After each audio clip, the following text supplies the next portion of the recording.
Hello, internet friends. It is Saturday night, and we are playing Call of Cthulhu here on Quests and Chaos. Thank you so much for spending part of your geekend with us. We really appreciate it. Just a few very quick announcements to get out of the way. Uh, uh, we have been graced. I don't think we did cameo this episode, but we have been graced this week by a visit from Andrea, the mother of burbs. What is the burb thing? I never got that. It's a cute way of saying bird. Bird. Cute.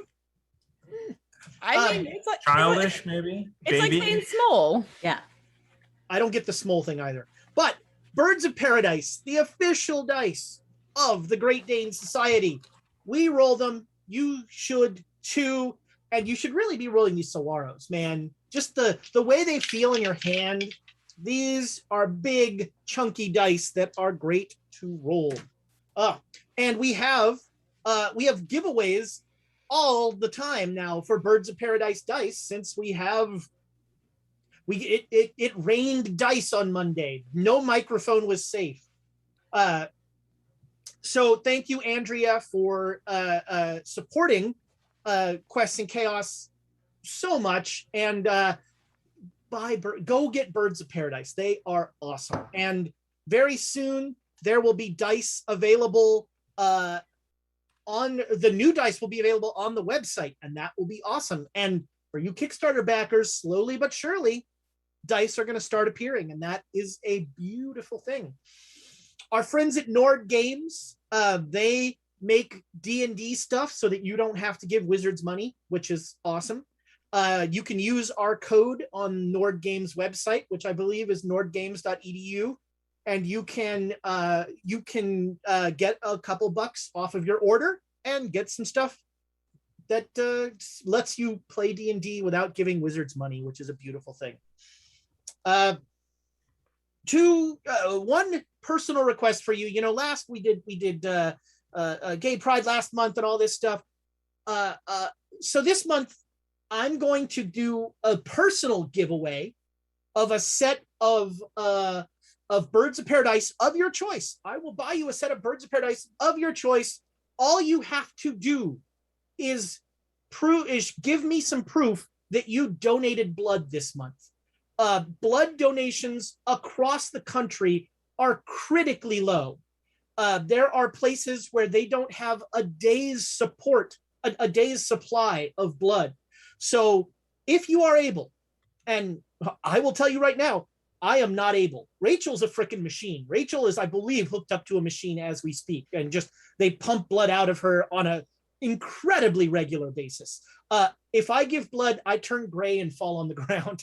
It's not a pretty sight. But if you are able, please give blood. The need is so critical. And if you send me your if you gave last month, sure, drop me the proof, and I will pick one of those nice people at random to win a set of Birds of Paradise of your choice, because I want to incentivize other people doing good stuff, and giving blood is just about one of the best things you can do. Ezra, can I jump in there real Yes. quick? Because we don't often include our YouTube. Yeah, that's right. Yeah. Why don't we'll do a random drawing for a set of Birds of Paradise. Just tell us what your favorite quote is for the night, and put it in the comments. YouTube. All right, YouTube. We'll draw from that. So and YouTube, you're also in on the blood drive thing. You can message me on send me a message on our Discord at Quest and Chaos or whatever, and let me know that you donated blood. You don't need to give me a screenshot of like your actual blood. I trust you. I don't. This is all pointless now. What should they send you, Ezra? A picture of them with the thing on their arm, the gauze. You can just tell me you donated blood, and I will accept your take you at your word. And you will accept your blood sacrifice. Yes, Slithy Toe, it does have to be your blood. Although maybe if I could convince somebody else to donate blood for me, that might work. All that, and then a personal plug. The last episode of my GMing podcast, Keep the Game Moving, is one of the most ridiculous experiences of my life, and it was recorded. So I scheduled, I've mentioned Trooper SJP, an awesome GM on the show here during Black History Month, when I was suggesting Black streamers that you should support. And I've watched Trooper SJP's has a fate game, a fate campaign running in Resistance Europe in World War II that is really fantastic. And the stuff they do with consequences in fate is so cool. But so I was like, hey, let's record this podcast. And it turns out that Trooper SJP is my best friend from the 80s, from high school. We have not seen or heard or talked to each other in almost 40 years. And we just totally randomly, it turned out this way. And so I'm super excited that I have my friend back, and that we got to have this great conversation. So check that out. Somebody, I love this. Somebody in YouTube was like, this is so wholesome. I'm like, wow, I've never, I guess that's a vibe. Nice. Sure. It was just incredible. And like, the funny part is the first, 5 to 10 minutes of the actual interview, we talked for an hour before that, but the first 5 to 10 minutes of the interview are just both of us like aw shucksing, like, how did this even happen? What the heck? All right. I'm going to do it now anyway, just because I break all the rules. We have a good week of entertainment for you here. Monday, it's Swords and Sages. Wednesday, it is the Redacted Reports. And then Saturday, we are back here with Great Danes to close out your week. And I think that's it for announcements. So, friends, follow us down non-polluted lake trails. You know what? I've got some bits first. Oh, all right. Do the bits. Oh. Sure. Wow. Clarification too about the blood drive. That will be in August, all of August. Right, Is that August. correct? Yes. Or Right. just from now until you give midnight. blood between now and time is a mutable concept. If you gave blood last month, if you give blood next month, what? But just let me know you do it. We'll get you in there. All right, cool. So before we jump into the opening, I always forget the damn bits. It's because Amy doesn't do math anymore, so I'm I blanking. know. No. Heartbreak. so I do wanna Also, it helps when Thomas is completely not ready and then goes, and we're going to do bids because I don't know what's happening. I was making a Nightbot command for keep the game running because we need that up there. All right, so Oh wow.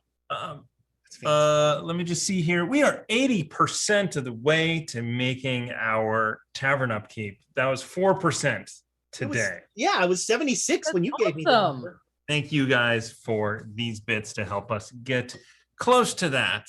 Now you just have to do the other 20%. We believe you. We believe in you. Maybe we can get a raid and some of them people can give us some. Them people. Yes, you are very generous and thank you. And, going forward, we're trying to make that every month. So we're going to start off with slightly down with 500 bits for the players. Yeah. And 500 bits for Ezra. Oh wow. Yes. He's lucky he's cute. We then have Skullagrimmer with 1,000 bits for the players. Thank you so Nice. much. We the first mention of Tamago Tora with our 500 bits for the players for being the villains in their own story.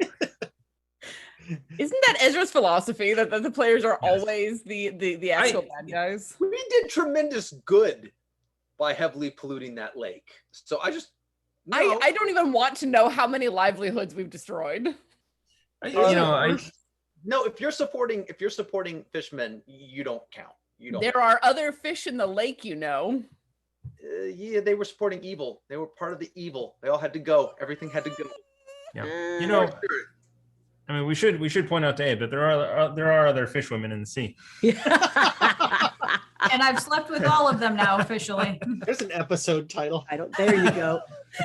There you go. We're 12 minutes and 38 seconds and everything's fine. All right. We then have the Shropshire Slush with 500 bits to the players. Yay. Very nice. And 500 bits to the keeper. Oh, Shropshire Slasher. Have All I? All right. right. Ezra needs a keeper of his own, apparently. Scarlet Yeah. Rumor snuck in there at the end with another 500. 5. Yes, we'll get to that because All right. Tamago Tora back for another round, but this time to the GM. Woo. What? You know, let the record show, I actually use more of my GM inspiration than Tiana does. That's true. I have yet to be in a situation where I want the players to die so desperately that I use GM inspiration. As I understand it, if you all die, I get to go home. You're But already you are home. Oh, yeah. Can I go to a better home if, you know? Oh, Need a lot of bits. for Uh-oh. that to happen. We're all over the place. Hold on, All over the place. I think Hold we're on. we're still good. we're back. We're Still good. back. We're good. I don't like We squishing then- players when they're at first level. Let them get to third level and they feel slightly invincible, and then you can squish them. Wow, I Yeah, gotta respect say, that. I yeah, respect that. first level wizard, woof, squishy. Yeah, I got real close to taking James out. We have more. Dead Boy. Yeah. So let me get through this. So Lady Bedivere, our very own Saba. That's all I'll just say. Dr. Saba. Saba Chai. wonder- something or other. Rachel looked up that name. You should Google that. It is a very appropriate name. Isn't that part of what Jesus said when he was on the cross, lama sabachthani, or something like that? Something about abandoned or forsaken. I might be weaving it into something we're going to be doing. So that's 500 bits for the players, but also Lady Bedivere with 500 bits for her beloved hubby. Well, you know, this is awkward. I don't want Rachel to find out about. Didn't want Rachel to find out about it this way, but my dear, you That's are. But you are moving to Utah. So what you're Yeah, saying is you know, problem she doesn't watch solved. you. She doesn't watch you on Monday night, is what you just told us. It's very late for her on a school night. We then I knew it was good when Rachel stayed up for the whole episode. we then have 500 bits from Scholar Grimmer for the players. And then I Thank will you. continue. Thomas scrolls through the chat. Dead Boy 42. You got to read that big chunk of text. Where to go? There it is. Dead Boy 42. That is 1,000 bits. As two of them people, me and Mom, just want to remind you all that you are loved. Oh. Nick, Julie, Amy, Thomas, thank you. 500 bits to y'all with love. Appreciate it. And 500 bits to Ezra because they love you too. You shouldn't have read that last part. You should just Yeah, that's Yeah, and 500 bits to Ezra because you know you he's too. Ezra also the played. whole sentiment in there. Ezra also Yeah, it's been a played, while yes. since Ezra played too. Live, increasingly live Mom and Dead Boy. It's awesome to have you both with us. And of course, don't forget the squeal bits. Ah, yes. Which it sounds more and more like bacon bits every time we say it. We have 4 squeal bits. Yes, 4 squeal bits. That will Right. the squeal bitsness By the way- will expire. Squeal bits are the least popular breakfast cereal ever made. That's just because of the marketing. Yeah, the boys in Yeah. marketing really should have thought that one through. Thank you all so much for the bits. And just as a reminder, we've changed up everything with the bits, and so now they all go in the old book of inspiration at the end of the show every time. And this is the last day. Players, you got to use them squeal bits today because they're going away. Right. Well, give us another lake to poison. I should point out, poisoning the lake was not a player idea. It was an option given to us that we It's went true. with.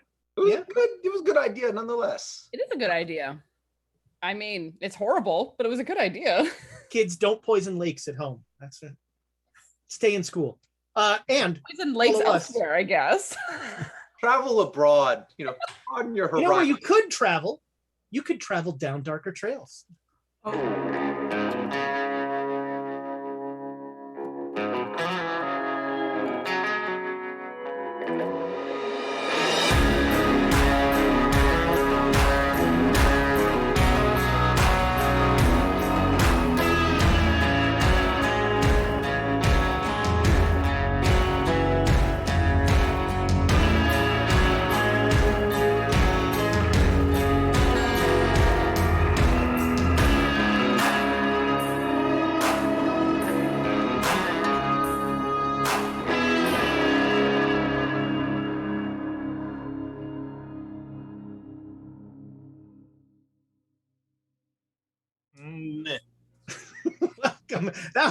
That one was a very expansive number. Hi everybody, and welcome back. Last week, the crew found themselves in a rough situation in Green Bay.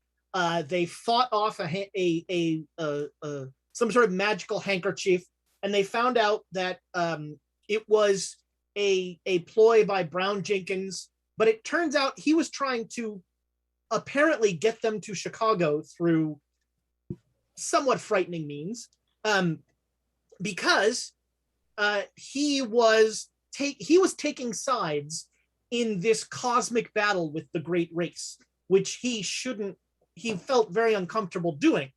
And so, once it became clear that so much of this town and most of the surrounding environs seemed to be taken over by the fish people, the players came up with an early stage of industrial espionage, and used sausage over the course of several months. Alarmingly, they got back luck and sanity for doing this. Over the course of several months, they are poisoning Lake Michigan to kill the spawning grounds of the fish people, as the ghouls asked them to do. And at the end of last episode, we did all of our skill checks, and you got some sanity and stuff back. And so you are holed up in a small town.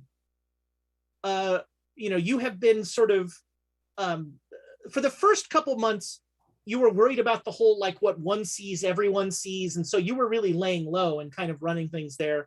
And so you were holed up in the town of Nauvoo, Illinois, which is central Illinois, outside of Chicago. It's a surprisingly large town. But it's very quiet and it's practically serene. The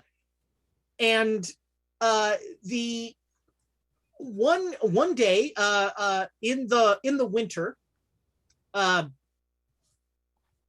there is you've essentially bought a house you're renting a house in Nauvoo. It is a big old house waiting to go, and there's a knock at the door.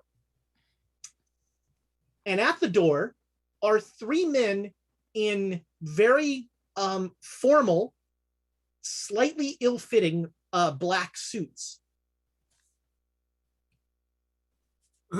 First off, did anyone actually answer the door? Yeah, who answers the door? Like, you look out, you like sneak out and look out the window, and you see the three men there. I hate to always go for like grabbing a rifle, but like now, like when someone comes up, like, we're lawyers, it's like, get out. So it's just like today.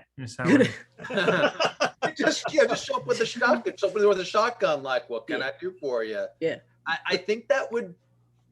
You want Ramsey to open the door so you could be there with your shotgun? No, he'd open up with the shotgun, but Okay. Ramsey has a gun there. Yeah, as well. yeah, He yeah. could not protest to some additional firepower, or like, state your business. Yep. Good morrow, friend.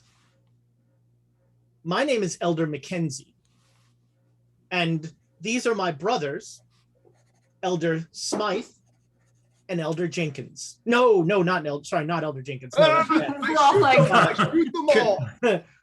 and Elder Parkins. So anyway, we started blasting. Yeah, that's right. Yeah. And You don't need the Brotherhood of Steel here. we are the Brotherhood of Faith. We are the Brotherhood of the Tabernacle. I do have to our guns are leveled at them, right? Yes, yeah, they are serenely calm. Yeah, that's unnerving. Mm-hmm. But what do you want here? Jared, is that our friends from Utah? You have friends from Utah? There are many of my people in Utah, yes, of our people, of the faith. Elias, you know these people? Didn't we have a deal? Didn't we have a deal with them? I certainly hope so. We back up slowly. Those people live in the lake, right? You from the no. We live by the lake. I'm gonna come up from one of the side rooms. Y'all letting the heat out. Didn't come in or go away. If you don't mind. I look at Jared. Kind of do, but It's winter. You are not going to let all of the heat out. All right, back up slowly. yeah. Elder Perkins has lemon bars. I'm actually now more suspicious. Yeah. I'm like, Right this way. yeah, come on in. So the three, Jesus Christ, I've already forgotten the names. Elder Smythe, Not Perkins, Jack. and That's Mackenzie. Mackenzie. Mackenzie. Smythe. Yeah, Mackenzie is clearly the leader. Yeah. Elder Mackenzie. I gotta write them all down That was because Mackenzie down by the. so Elder Mackenzie sits down and Elder Perkins like lifts a little lid off of some paper off of a basket, and there are some lovely lemon bars there. We always bring a gift, and Does the paper there's have any? Can I go over and inspect the paper for like unearthly runes? runes. so Yeah. inside the basket with the lemon bars is a book. Is the book inscribed with unearthly runes then? Not that you can Yes. see. Yeah. Depends on who you ask. Yeah. Mm. They seem very earthly, but no less terrifying. I mean, It is the Book of Mormon. right. Oh. Right. What can we do you gentlemen for? Well, we have we've come to learn of many of your travails as you have spent some time in our orbit, and when you chose this wonderful city as your base of operations, we once again were connected with you. Do you know the history of Nauvoo? Afraid I'm Roll not. history. You can. I mean, you can make a history roll if you want. Yeah. Yeah. Um, Yeah. Education. Get those skill check rolls. So close. Do I want to spend 5 luck? Oh, that's an exact 57 Use a out of squeal bit. 57. Yeah, do you want a squeal bit? No, I wouldn't actually. I got as close as I am going to get with this roll. We got to use a squeal bit an hour. Uh, That's kind You know of what? Okay, I'm going to use a squeal bit. There we There go. you go. Do it. No, not better. All right. So you got a regular success. Yep. There's something you're remembering about the Mormons and this town before they went to Salt Lake. Yeah. What state or city did Joseph Smith see the tablets? Was that That was in Pennsylvania? That was Or was in that here? Pennsylvania, and then Okay. this. So it was in Pennsylvania, and then they traveled, and Nauvoo is where they ended up for a while. And so in the 1840s, Elder Mackenzie will tell you that, you know, on the Great Pilgrimage in the 1840s, Nauvoo was for a time the seat of the Mormon Church, and in 1844, Nauvoo was the same size as Chicago. Unfortunately, there were people who did not welcome our presence here, and there was a great deal of violence towards our people, and it became convenient for us to make it seem like we left. And most of us did. The large portion of our people made the pilgrimage to Salt Lake, and but many of us, including our Ministry of Orthodoxy, stayed here. We just keep it quiet. And So are you based here then? I am not. Elder Perkins and Elder Smythe are based here. Yes. You don't seem like you're being very hidden, showing up on our doorstep. We as time has passed, the aggression and ill feeling towards our people have been more focused in Utah than here. We've been forgotten here. When there's no temple, when we're not being quite as open, we have a little more latitude. Once people forget why they were baselessly hateful of our wonderful religion, they tend to ignore us. Now, I understand that one of you has visions. I mean, I think, some of us do have a vision of the future. What do we roll to not like reflexively look at a lie?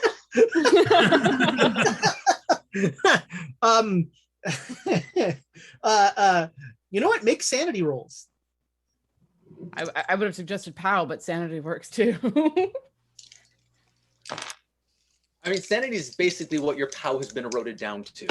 That's the way I- Oh, of all the times you get a not two. Why am I wasting a not two on this? Let's see. Okay. I'm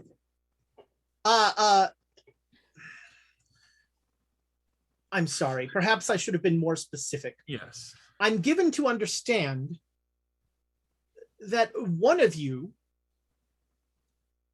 sees things that others cannot see. Well, if you see spirits on occasion, those have recently passed or those who have not been put to rest, are you in need of someone who can communicate?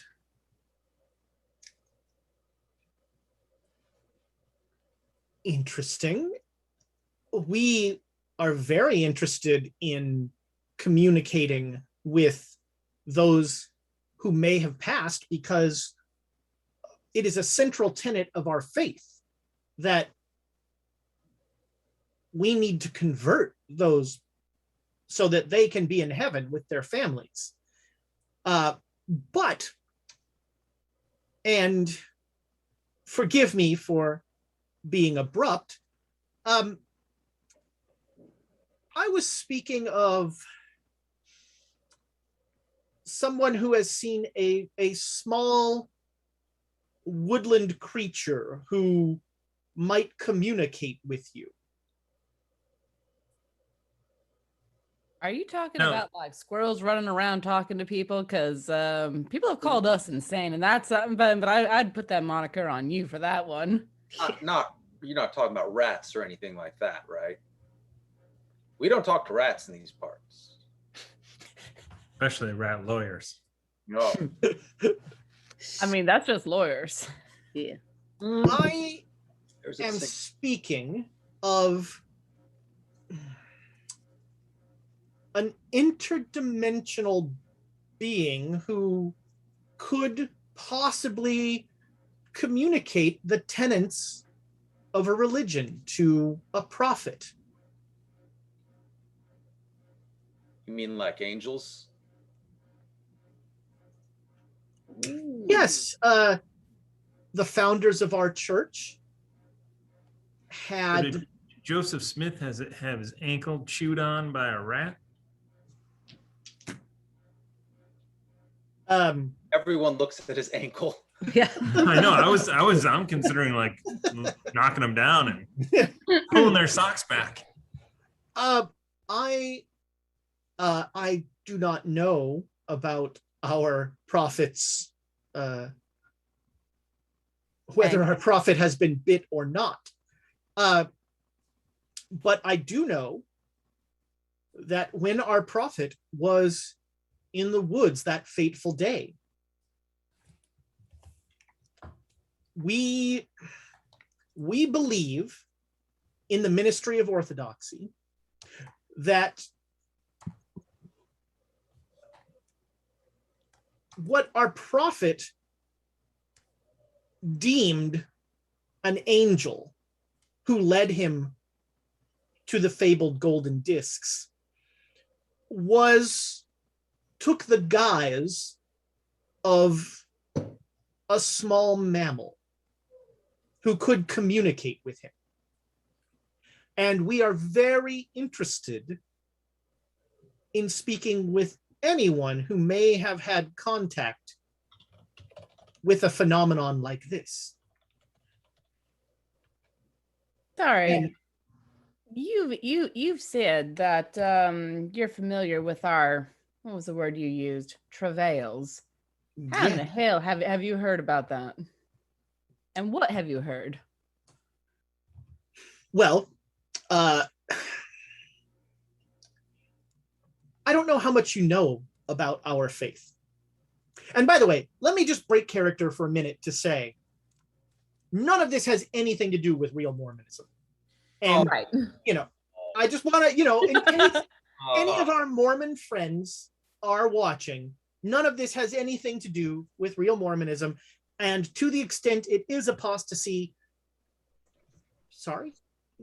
Yeah, I was about to say I'm switching religions if the Mormons really did worship Brown Jenkins. I'm sorry, Catholics, I'm out.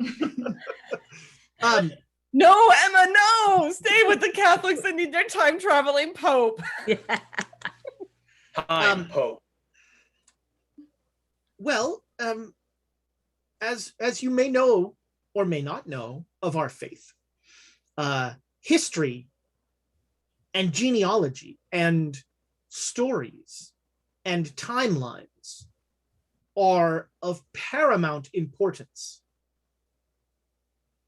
And so we have a great many investigators, and we have a great many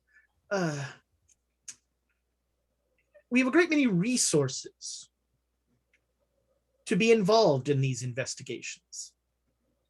And I think, has anyone eaten a lemon bar? No. I keep staring at him. He will sort of look at them, and then he will take one and he'll break it in half, and he'll take a bite of a half, and he'll offer the half to the room. And he'll, as two parties who have broken bread together. So here's All right, yeah, okay, yeah. You take a bite of the lemon bar. It's quite good. You're not technically a Mormon though, so just so I mean here's,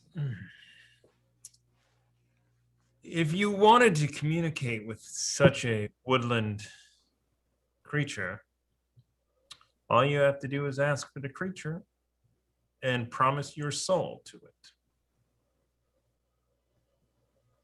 That's it. Yep. Then you can have ultimate power. No, it'll screw you over. Yeah, I mean, you'll die and your soul will be suffered. So in you eternity. have had contact with the voice of God. Oh God. Uh, Please don't call him that. His head's big enough already. well, no, that's something. I think you have your extra dimensional beings mixed up. Right. The entity that we occasionally encounter, as rarely as we can, is someone who is only out for himself, who is entirely out to gather souls for his own power. Now, if that's the kind of being that you're worshiping, well, have fun, but And potentially our sworn enemy. no, we've kind of worked with him a little bit. Now we know somebody who works. Elder McKinsey is not able to contain like a little bit of awe on his face as you're just casually bantering around about this. So you have had contact. Tell me, did this voice ever mention the prophet? No. Yeah. Hot tubs, fine wine, earthly things. Hedonistic endeavors. Yeah. I see. Probably has multiple wives. Yeah, and it was nothing like the angels we've come across, which you really don't want to deal with either. Well, this is revelatory. Sure. We would very much like to hire you. And what would you want us to do? You can teach us so much. Right. Rule number 1: don't trust a woodland critter who goes around telling you that he wants to chew on that he wants your soul. I mean, we would want to ascertain whether or not this was indeed the source of our religion. All right. Well, I mean, introduce perhaps you don't understand how. No, never meet your heroes. Perhaps you don't understand how profoundly this would impact our faith, and But that's what faith is, right? Faith does not need to be proven, does not need to be exposed to the light. Faith is what you believe. We have a very keen interest, if this voice is as hedonistic as you seem to portray it. Hedonistic, selfish, kind of an asshole, actually. Well, then Did Ramsey shoot it? Yeah. Yeah. We have a very keen interest in that voice being silenced. Do you think that voice is still influencing your orthodoxy now? No, but were that voice or people claiming to have spoken to that voice, or people claiming that voice was the source of our religion, were that to spread around, it would be very damaging. Much better to believe that the discs just showed up in a hat. Or some kind of angel. As in fact happened. Right. And how would you silence it? Are you even prepared to do that? Well, apparently you have found firearms to not, you have found physical violence to not be effective. Yeah. And I can tell you that I'm not interested in any sort of magics that may be out there, as that is also a quick way to ending one's place here on this world. We likewise take a very we take a very dim view of mysticism. All too often, Christians have derided us and claimed that our faith was merely mysticism. So I come back around to the question, what do you want us to do? Well, as I said, we wish to hire you. Right. And let's get the uncomfortable part out of the way early. This hasn't been the uncomfortable part. No. Elder Smythe. And Elder Smythe will reach into a briefcase and pull out something and say, we have here a failure to communicate?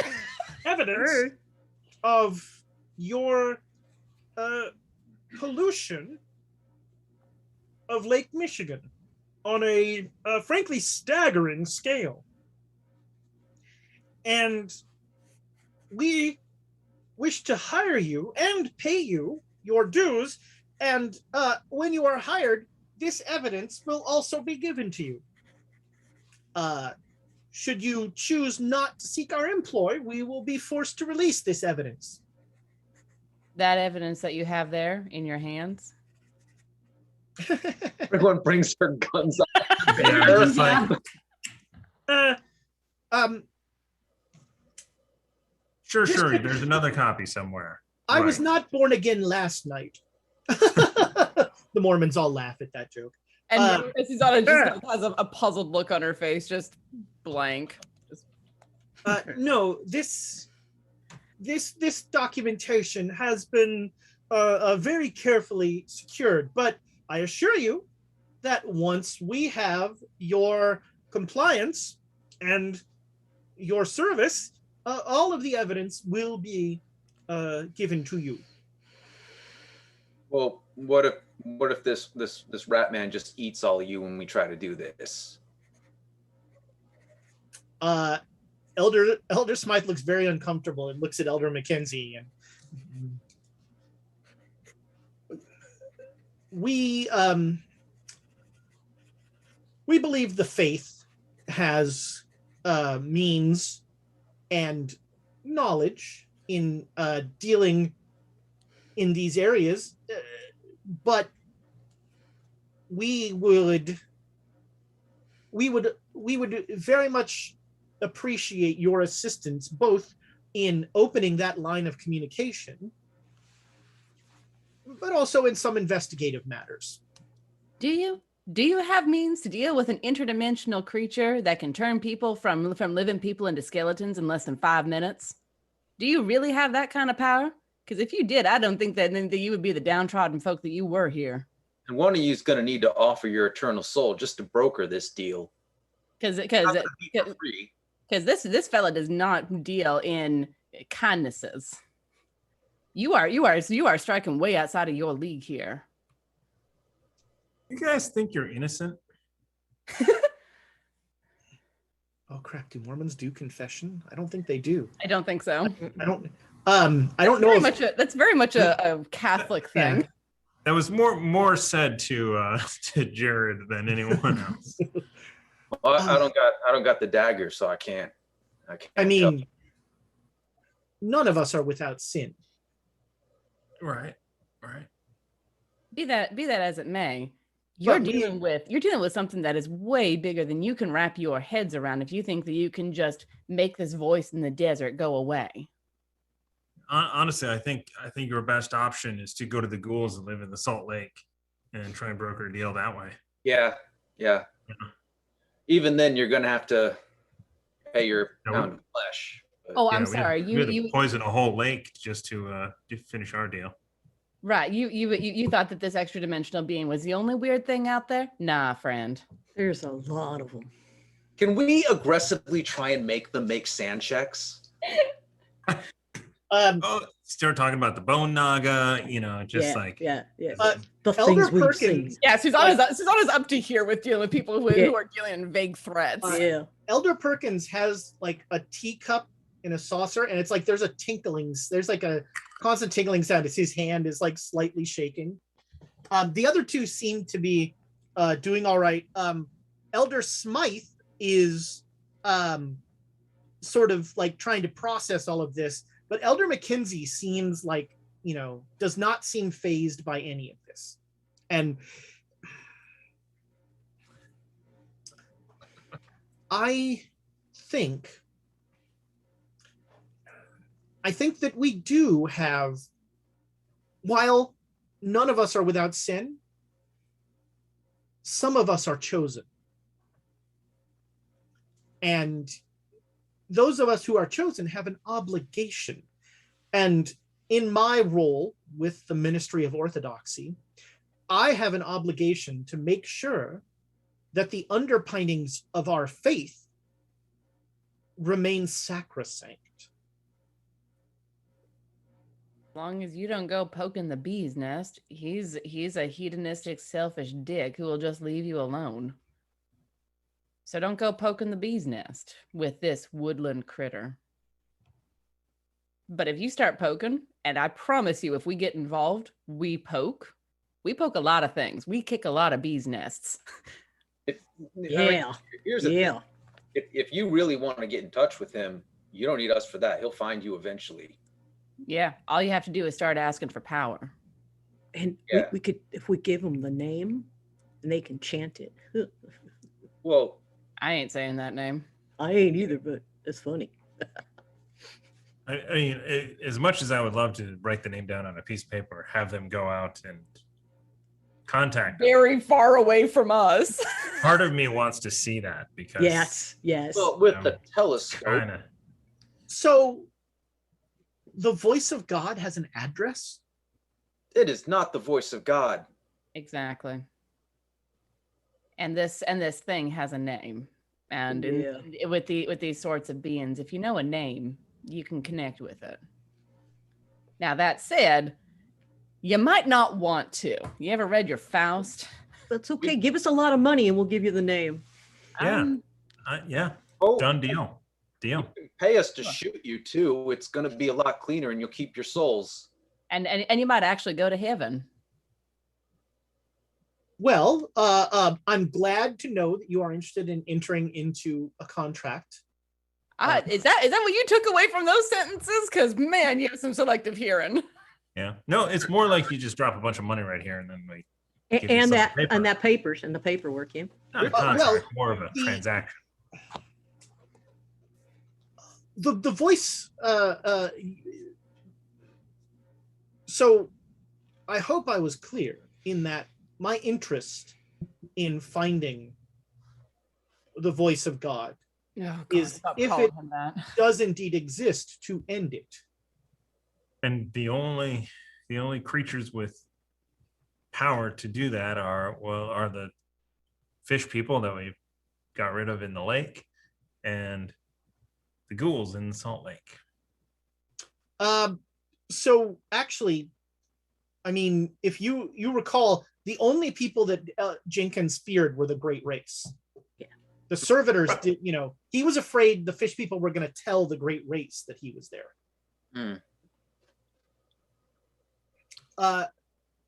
We're very interested in the location of the voice, but we also wish to enter into a relationship where you might be able to undertake activities that, as you have pointed out, we would be somewhat conspicuous in. If you have followed our journey, you know that most of them end up in explosions and dynamite. We're not exactly inconspicuous ourselves. Yes, but you have demonstrated an ability to return lost souls Have we? Yeah, have we? Susan. I think he's referencing Susan. Yeah. Among others, of a sort. I'm not entirely sure what happened in those tents in Colorado, but you seem to have found the young lady. Oh, is that the horrible? Is that the horrible thing that happened? The sex cult, yeah. The cult. Yeah, that was. I did that just to see the look on Ezra's face. Yeah, That is not what I you don't think think it that was. we actually found the girl there, did we? No, we found the Yeah. girl, and then she was taken by one of the angels. Go on. Oh, actually, Stillwater, Colorado. No. Have to go there. I mean, there are angels there. There are so many good things there. I see. Is Yeah.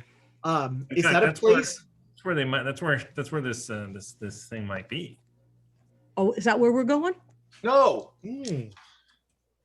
Well, that's very interesting. That is good to know. So, I have taken up a great deal of your time. Let us end on this. Hopefully, Elder Smythe's paperwork will not be necessary, and we can enter into a mutually beneficial relationship. I have here, and he pulls out a thing, $500, and he'll put it on the little table. That I would like to hire you to head to an enclave in, I forgot the name of the place. It's in northern Utah. Stillwater. No. Or sorry, it's in southern Utah. I should have said. Bullard. Bullard, Utah. It is a small town, very off the beaten path. It's even off the railway. I also have in this envelope railway tickets to Salt Lake. From Salt Lake, I fear you'll need to go on horseback. Ooh. Yeehaw. Or you can get a wagon. As long as we stay away from the actual lake, our horses should be fine. Will they? Will they be? Well, try some other pack animal. Mix it up, maybe. Literally any pack animal that comes around us is in danger, so might as well try to move fast. I bet if we switch to mules or something, they just survive. No. We'd take months to get anywhere. Camels. We should find out where they're breeding camels around here. So, when what do you want us to do there? Yeah. So in Bullard, blow it up. Do that. No. Yeah, easy. Yeah. Pick up some dynamite, Salt Lake. What We can level that for you. Yeah.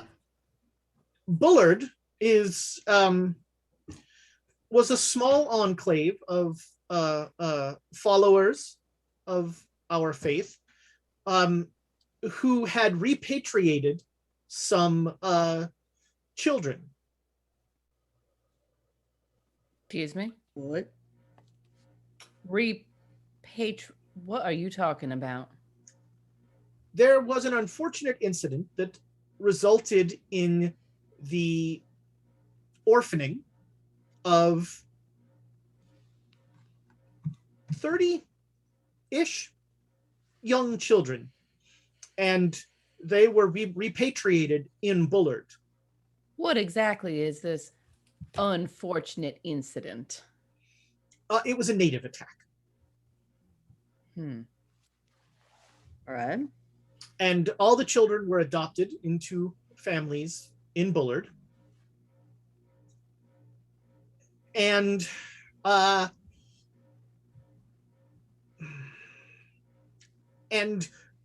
Bullard has ceased to exist.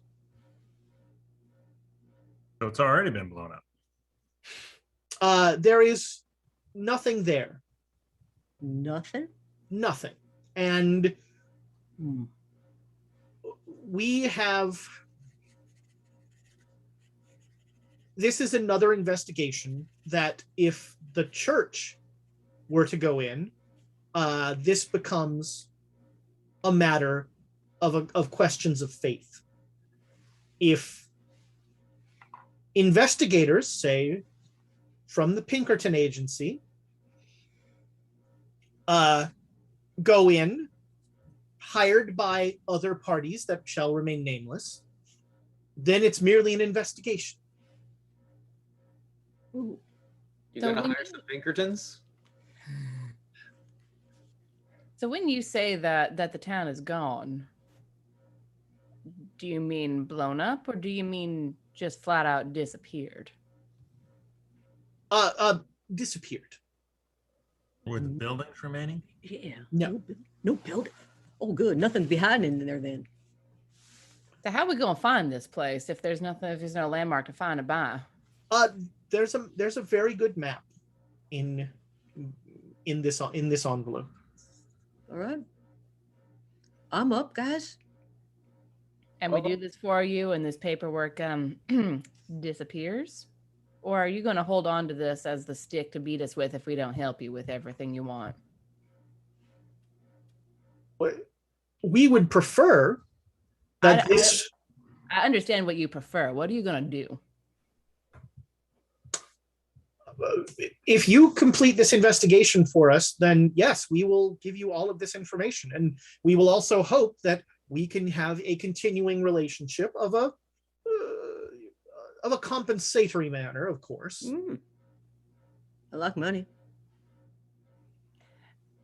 All right, well, I'll look at the other four.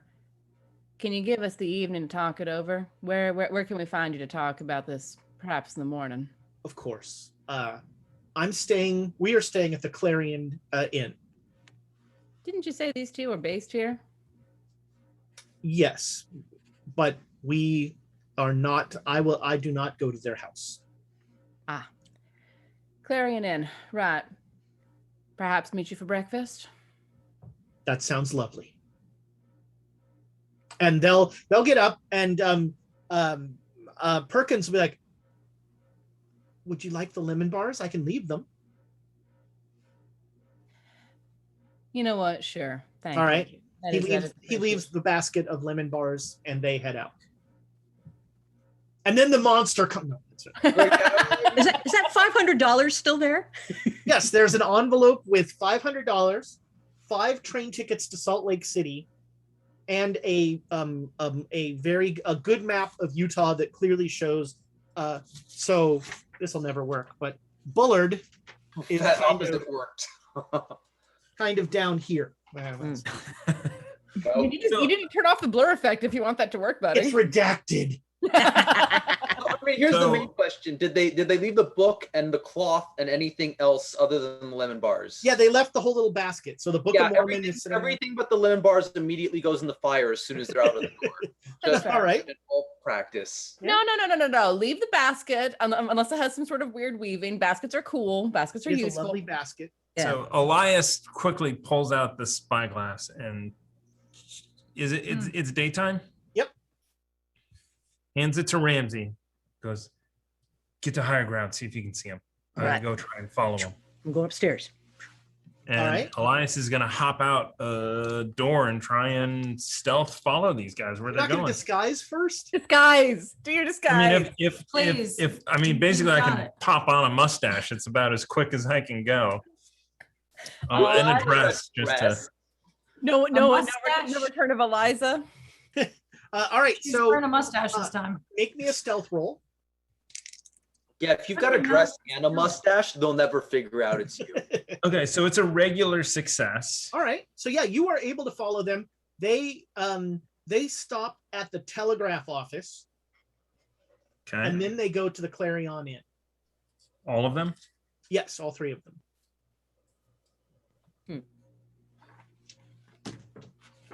Oh wow. Okay. How long are you gonna watch? I'll probably see that they actually go to the Clarion Inn, pop back and report back, and then head back out. Okay. It's just see if Ramsey can see them from here or saw. Nope. So again, this city is surprisingly large. There are 12,000 people here. So how long do you think it took me to? It was about a 15 minutes from where you are staying to this. All right. The Clarion Inn is at the center of town, close to the train station. Okay, so 15 minutes there, probably 15 minutes of scoping it out. 15 minutes back. 15 minutes. Yeah. Okay, so make me a luck roll. Uh-oh, I spent a lot of luck. I mean, not all the luck. Ooh, that's a success. Yes. All right. So you're about to head back after that 15 minutes. And Elder Smythe comes out of the hotel and heads off in another direction. I'm gonna follow him. Okay, make a stealth roll. I'm a little ways back. Ooh, success. All right. Elder Smythe is blissfully ignorant. He goes to he kind of goes, so like you guys are over here on the outskirts, you were in the center of town. He comes up north to the outskirts and he just goes in a house. Okay. Stay hidden, take Come the out. number down in the street. And, Yep. You now have Elder Smythe's address. Okay. And then I'm gonna bail back to the house that we're staying at. Okay. Well, I could see you come back. Yeah. I probably would have. No, I wouldn't have stealthed back. I don't think. So yeah. Head back. I have a key. I open You the door. live here That's too. the secret knock is 2 knocks and then I have a key. No, you just yell, I have a key to the door. Coming ahead. Don't Don't shoot. shoot. That's our code word. That's our code. You got to make that more subtle at some point. I'm So, sorry. Why would we want to be subtle? Yeah. No, so while I'm up there and I have the spyglass, do I see anything else weird or anything? I just wanted to ask since I was up there for a while. No, it's really boring. This is it's winter, so it's getting dark. Not a lot of people are out and about. It's like a bad book. So head back, report. So the three of them went to the Clarion. Well, they went to the telegraph office first. I don't know if that was them just saying reporting back or something else. And then they went to the inn, and then I followed Smythe to what I think is his house on the north side of town. I'd wonder very much who they're reporting to. How high up does the Mormon Church knowing about us go? Yeah. I'm not terribly fond of getting onto anyone's radar, least of all a religious organization. Well, we already are on their radar. Oh, Bye, Nick. hi, Nick. Hi, Nick. Nick really doesn't want to be on their radar. I mean, religious organizations, who can blame him? I was wondering when I would offend Nick's deep and abiding Mormon faith and he would storm off. But I mean, I'd be interested to know who they were telegraphing, but I don't know. We can find out. Apropos of nothing, Joseph Smith died in 1844. And I grab like $20 off the stack of 500 and say, we can find out. It's not a bad idea. It's a pretty good idea. Right here. Elias pulls another 20 out and hands it to Abe. A little bit of extra grease never hurts. Okay. All right. So I head off to the telegraph office and basically bribe the guy and ask him for a copy of the telegraph. Or the copy of the form, or actually just ask for the form that he filled out in order to send the telegraph. Because that would have the to, the from, the message. I mean, granted that I don't know, I'm assuming, I'm recollecting if I've ever seen one, but Abe was like, in my house, we used a telephone. we do. There's Uh, no. All right. Hi. Oh, my connection's back. How about that? Ah, welcome back. Nice to be here. After you blipped in and out of existence. All right. Yeah, the telegraph guy is super bored and excited to make money, and he goes, yeah, sure. All it said was the United Order is joined. JOINED, the United Order is joined. Yep. Okay. And does it say who it's to at the top?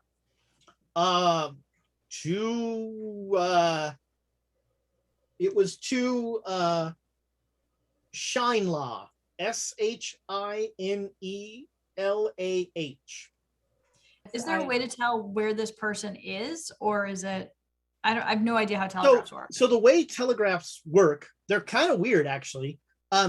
In the 1800s, is essentially there's a stream going down, and telegraph operators are listening to everything, and there are so this code says this is a message for your place, and then they write it down. But Okay. like you could sort of listen to everything, and so there's a whole weird world of telegraph codes and things like that. There's an awesome book. What's it called? It's called The Victorian Internet, and it talks about how like telegraphs and the first transatlantic telegraph cable was totally like the internet. Like telegraph people would just send each other weird messages all the time and all this stuff. It was, and so Speaking of people sending us weird messages, Jay Apropos of Matthews nothing. 85 Jay, Hey, man. Matthews. Oh, he's 85. late. Hi, Jay Matthews. with 500 bits for Ezra. It's weird, isn't it? Go.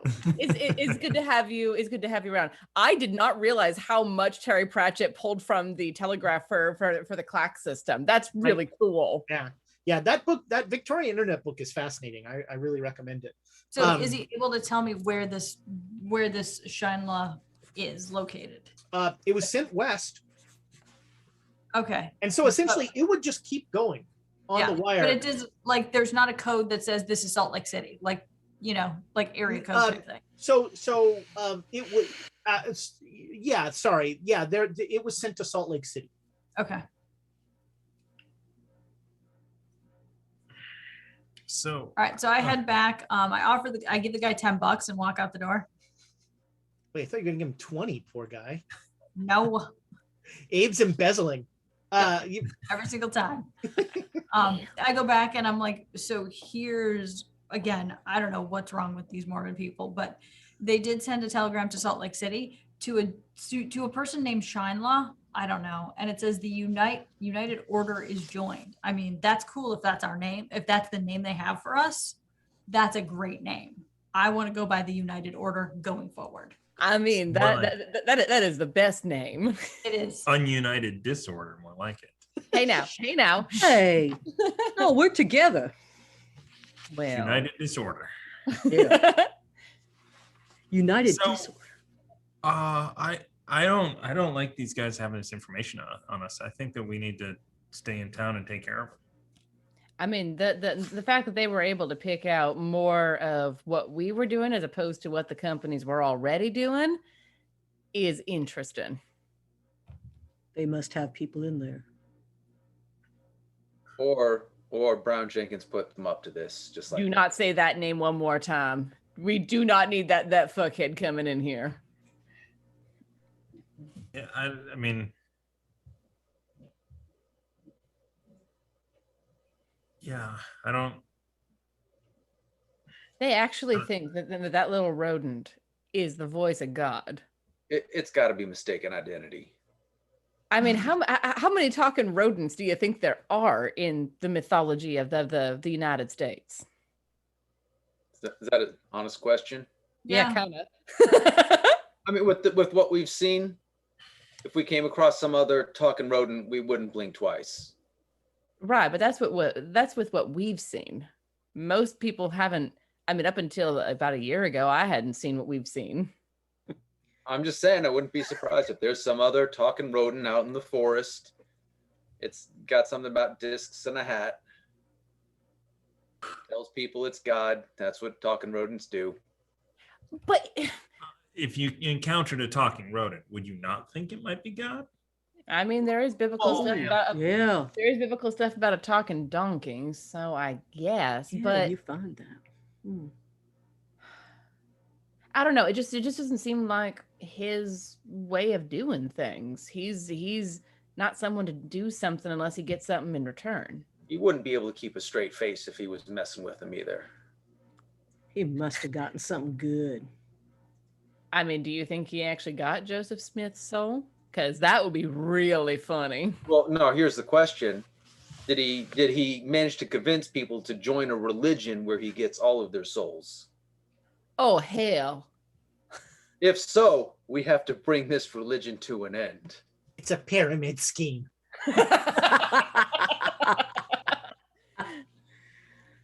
Well, I It mean, might be worth looking into what this particular road actually looks like.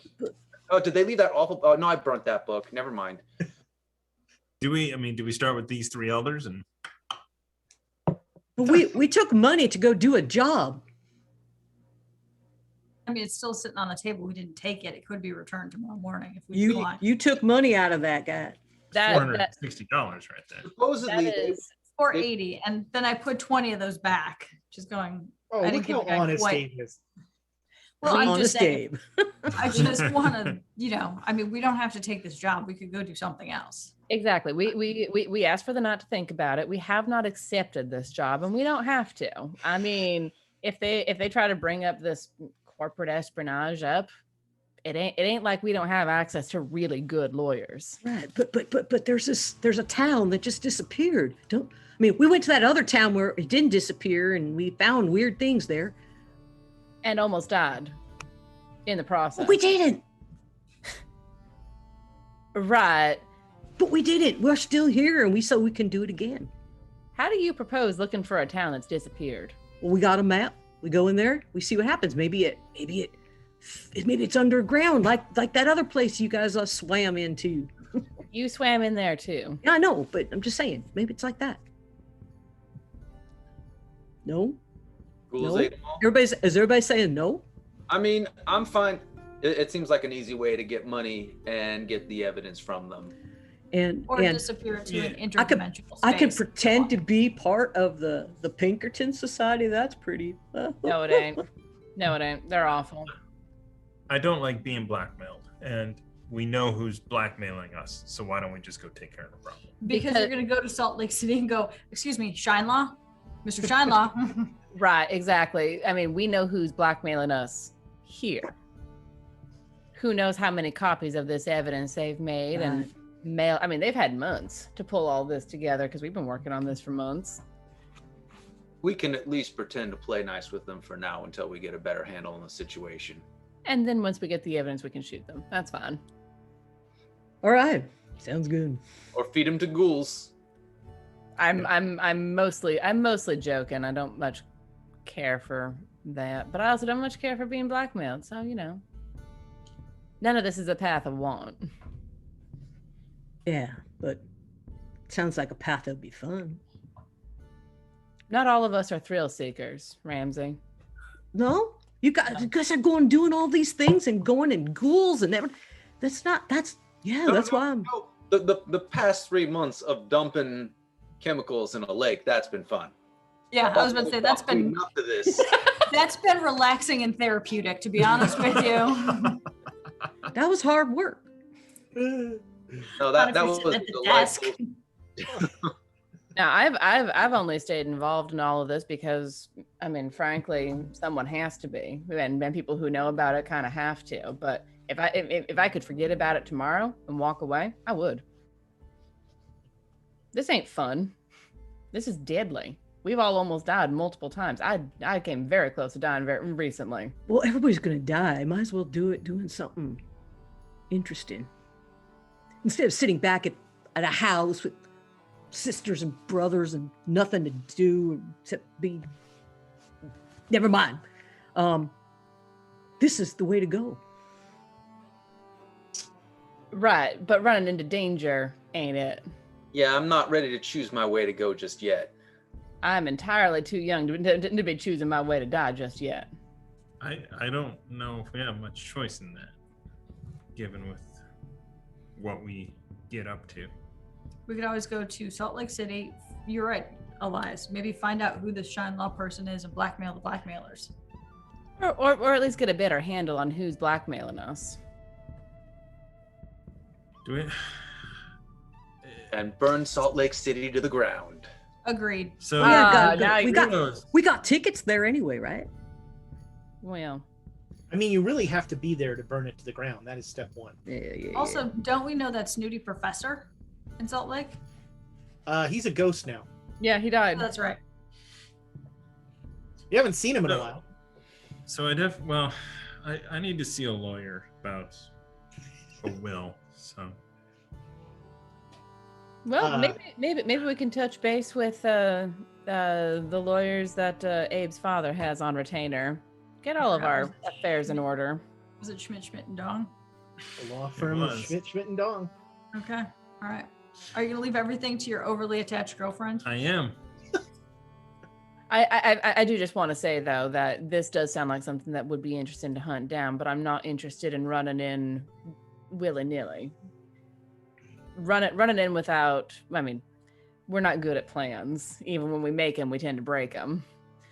But trying to at least have some forethought and not just run in for the thrills. A place to start from, to jump off of. So Jared's going to become a Mormon, and that's how we're going to flush him out. We're going to smoke him out. Right, have something to jump off from. I don't have a soul. Neither do they. It'll work. It's a win-win. You're thinking gingers. Hey now, Susanna, the ginger gives you the death glare. Don't forget, Jared is actually a ginger as well. Yeah. I have a reasonably good authority that I have a soul. We got raided, friends. Oh, did we? Oh, welcome in. Hi, Has welcome welcomed in. themselves welcome in. Always good to see you. And one of my favorite parts every week is the Tumblers? welcome in comes in, and then chat tries to explain to them what's going on. Are we giving away tumblers? Yeah, I have to just open up the. Look at that. The welcome in shows up, and we're giving stuff away. Nice. Yeah. Yeah. So we have 2 of the Quests and Chaos tumblers, which Nick is currently enjoying a beverage out of. What you Can't drinking, really Nick? see it that well, but That is hashtag chaos in the chat to be entered. U.S. only oh, yeah, Julie's for this. If somebody outside of the U.S. happens to win, we can secure a PDF of a very cool product. I have a copy of the Call of Cthulhu coloring book for any European listener that wins the thing. So hashtag chaos. All right, so Tom Clancy's still not eligible. yeah. Nope, not until tomorrow. More You can try, you Oh, can wait. try to win One stuff more on Monday. day. You This can try to is, win stuff on Monday. This is for Dead Boy.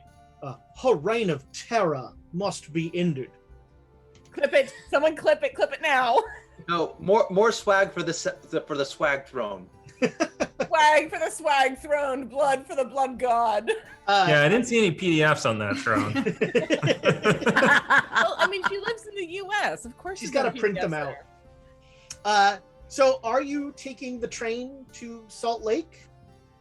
Oh, the way you said that. No, we're taking, and we can't take horses. So Don't Also- wait a minute. No, Before no. though, No. do we want to go say that we've accepted the work, and then is there any questions that we need to figure out while we meet them for breakfast? Yes. So and we should have them get us horses in Salt Lake because we can't go rent horses there because we're blacklisted from the last time. What? There you go. There you go. yeah, all our Uh, horses. Not return the horses last time. Well, and the other question that we may want to pose to them is there someone in Salt Lake City who might know more about Bullard? Bullard, who might know more about Bullard, who can tell us more about, was there something interesting about these kids? Was there something interesting about the native attack? Was it just someone who might know more about what's going on to give us some information? Actually do some freaking investigation. Oh, Do we have a date when that might have happened? Oh, yeah. You didn't ask for one. We're gonna find out at breakfast. Yeah. And they're gonna pay because they're Mormons, and they're very generous. And we're gonna drink all the coffee. I don't think that they became one of the richest organizations on earth by being generous. Well, they just gave $500 to go look at a place where there isn't anything. So, As far as I know, they're very nice people. So, All right, so No comment on that subject. you go to breakfast, and they're all three there, and they look up at you very expectantly. Please sit. well, perfect. So, as we started to discuss the plan of action, there are a couple of things that we need logistics-wise. I figure we could just kind of get the ball rolling on that. Maybe you could send word ahead or something. Of course, we are not we are without gonna- resources. We are going to need horses waiting for us in Salt Lake. All right, that is easily like- taken care of. As we mentioned before, the last horses that we had were eaten by the people that live in the lake. You had not So- mentioned that. Oh, yes, by the way, there's people living in the lake and they eat people and horses and things. So we People- should not expect to get these horses back. Right. We will do our best. But our Okay. track record is kind of bad. We have the church has a fairly impressive stables, and you will yeah, certainly have. you don't want to use those. Don't give us those. You're not getting them back. I mean, it's better than renting from someone else who wouldn't know that they ain't getting it back. Well, I'm The just saying. stables are impressive in scope, if not quality. Ah, there we go. It is So- actually so. A tenet of Joseph Smith that I find interesting is he said that Utah should have the Mormons should have one of every industry at least in the state, because they're all preparing for when one of their theories is that when the world ends, if we have the means to rebuild civilization's Mormon. And so like there are industries in Salt Lake that like don't have any raw materials because we need a cement thing, that sort of thing. So yes, the church is happy to help you. What other logistics do you require? Is there anyone in Salt Lake City who knows more about this particular town, more about the kids that were repatriated there?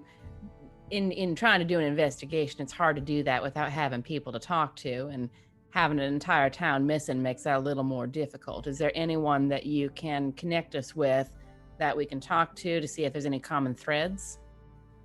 I'm quite well versed in the history of Bullard. Perhaps there's some questions I can answer for you. Yeah. What was the date of the native attack? It was 5 years ago. I was like, great, what year is it? 1865. So what makes you think that the kids being repatriated there has anything to do with it? You mentioned it as a specific point. That's a good point. I mention it because it is the only thing that makes Bullard exceptional, is that it is where the children were rehomed. Ah, right. And and you said several families took them in? Yes, unfortunately, the only survivors were children under 5, and so they were all adopted by good Mormon families in Bullard. And how Around many Mormon?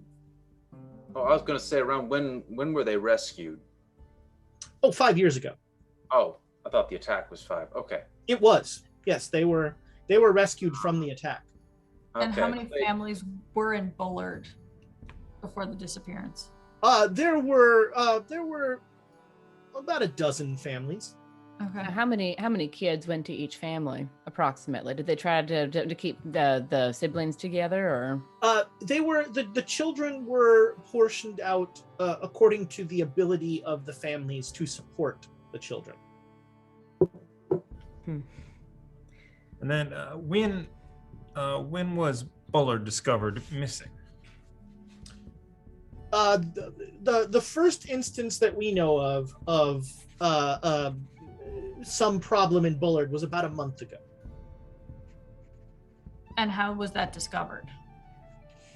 Well, there should have been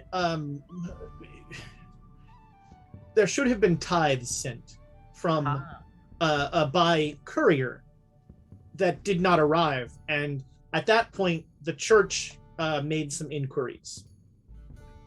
Did the courier show up empty-handed, or did the courier not show up? The courier did not show up. Okay. Sorry to go back to these natives, but did they happen to be able to control the weather at all? There's no meteorological phenomenon were involved in this. Just checking. No particularly hard winters around that area. No. All right. Just Bright sunny days. Was it in season? that never end. So when the tithe didn't arrive, you sent people out there to go get it, and that's when they saw that they were missing? Yes. Okay. Now, did these buildings have basements, and were the basements still there? There is no evidence of a settlement. Well, because they would have had like food and stuff there. Yeah, Mhm. Oh. I think they would have cellars and. Right. How many people went out to look at this place, or have you not sent out any proper investigators besides, us? Well, so we sent a couple of church functionaries were sent out to to see what happened to the courier. When they arrived in Bullard and saw nothing there, they reported back. Some law enforcement has been involved at the county level. We prefer not to involve, and he looks at Susanna, federal officials whenever possible. Well, that look tells me that you are very well aware of what my day job is. Yes. For just So- out of character for reference, when is Mormon a state? Is Utah a state? Like, have they made the deal with the government yet to like? Yes, most of the Okay. so the fighting is mostly over in Utah. They're Okay. now they're still fudge. I believe there's still Mhm. I believe there's still a territory, but they have and actually yes, they are still a territory, and in fact, just in 1870 or 1869, they voted for universal suffrage. So women in Utah can vote for a very brief period of time. One step forward, five. And so they are a territory, I think, until almost 1900. And they are technically, there are as you get closer to 1900, they become more and more federal. But like in the 1860s, there was open warfare with the United States. Yeah, that's why I was kind of figuring out what. So they don't like government in general. They're not- Online, somebody said Utah statehood 1896. Yeah, that's what I. Wow. Um, Somebody. Somebody. somebody. A little bird. Right.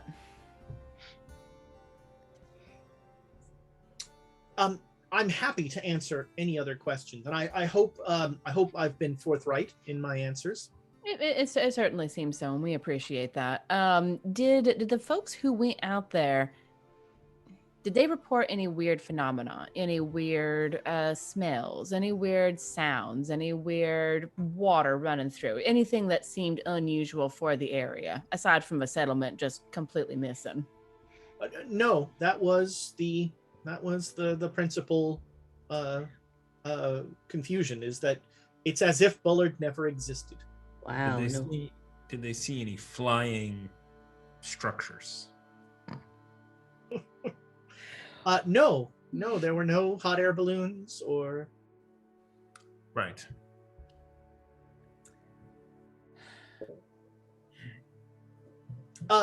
And pardon me, I do not mean to be flip. I know that you have experiences that we do not. And so, that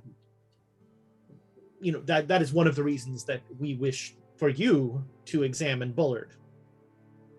Right, and that's why we're trying to eliminate any possible causes of things that we might have run into before. We've run into strange fungus and smells and that sort of thing. So, just process of elimination.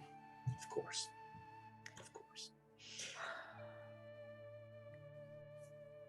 I do wish to convey on you that you are,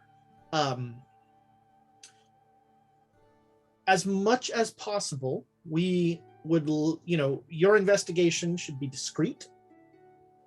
And while it should not be clear, and you should not make it clear that you are operating in the church's name, you are operating in the church's name. And we hope that whatever conclusion this comes to is one that the church approves of. Right. Here's I'm going to be very blunt with you then. We're out for the truth. Is the church looking to quash that? That depends on the truth. Look, we can just tell you whatever we find, and then you can say whatever truth you feel like. That is amenable. Oh. And as a cover story, could you perhaps give us a name or some names so that when we're out there and people, if we come across somebody who's asking, why are we going out there? What are we doing? We're looking for our friends, family, so-and-so. Well, perhaps you are engineers with the Geological Survey. Perhaps you work for a railroad company and you are looking for the owners of land to expand tracks. Geological Survey sounds good. Yeah, then they won't bat an eye at the wagon full of dynamite that we bring. It is something of a theme. Yeah. If it ain't completely gone, we'll take care of it for you. I feel as if I should not make this clear, but maybe I will. We do not want any part of the great state of Utah to end up like Lake Michigan. Well, the lake's already ruined and infested with unworldly things, so I think you're in the clear. Yes. No, I tell them I tell them the island that they should go visit. You should really go see it for yourself. He will give you the name of, and look at me writing down a name in the beginning. He will give you the name of Elder Falcons as a functionary in the church in Salt Lake City in the Ministry of Orthodoxy. So once you get there, Elder Falcons will help you with your logistics, and if you have any other questions or need to do some research, that sort of thing.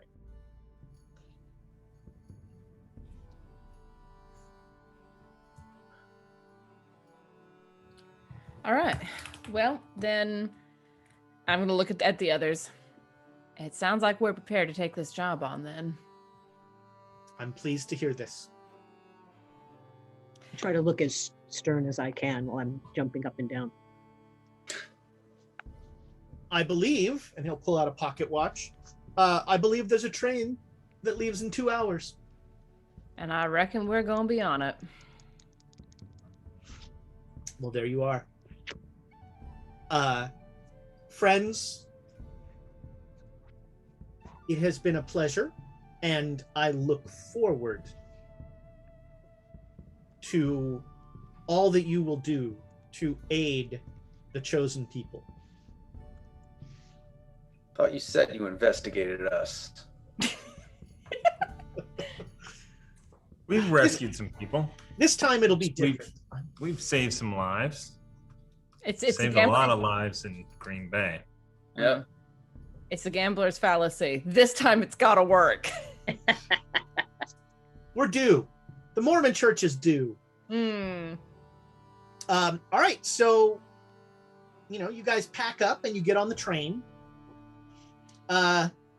And you spend a little time getting your affairs in order. So you can wire the attorneys that you want to set up a will, and they'll make a will for you that they'll just have waiting for you in Salt Lake for you to sign. And I think that's where we're going to go to break. So don't forget, #chaos. Enter it in the chat to be entered for a chance to win one of those silver bullet, two of those silver bullet tumblers. Thanks to the raids that we've had, and welcome Here Be Dragons D&D. I wonder what they play. We only had one dragon. We could only afford one dragon. They've got dragons. They've got the production value. They're rolling in cash. I can only imagine. Can we partner with them? Yeah, really. Can we borrow some dragons? We will be back just as soon as 6 people can use 5 bathrooms.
You at the break, you missed Amy's comprehensive review of the menu of a local restaurant. It was I'm sorry guys, but like I was very impressed with this place, but then I came across number 30, Hawaiian pizza. Talks amongst yourselves how you feel about it, but just gonna Amy's out. Is that it? We all agree. It's unanimous, right? Yeah. I like Yeah. Hawaiian. What do we agree on? All pizza's good pizza. There Yes. is no bad pizza. There you go. That's why I Wait. agree. Unless There you is paint it a with bad icon pizza. colors, right? When you What's a bad pizza? When I was like in high school, my mom would be like, "Hey, you want to get a pizza? We'll go in halvesies." I'm like, "Sure." And she's like, but I was really paying because we were poor, and I had a job. But so she'd go, "Okay, what do you want on your half?" And I'd be like, "Pepperoni." "Okay, on my half, get clams and garlic." And I'm like, "No, because that's gonna be on my half too."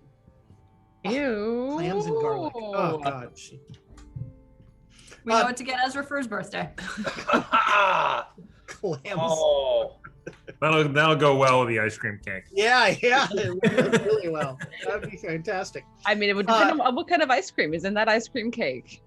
Congratulations to one of my favorite fonts, Garamond, the Grouch, won the tumblers.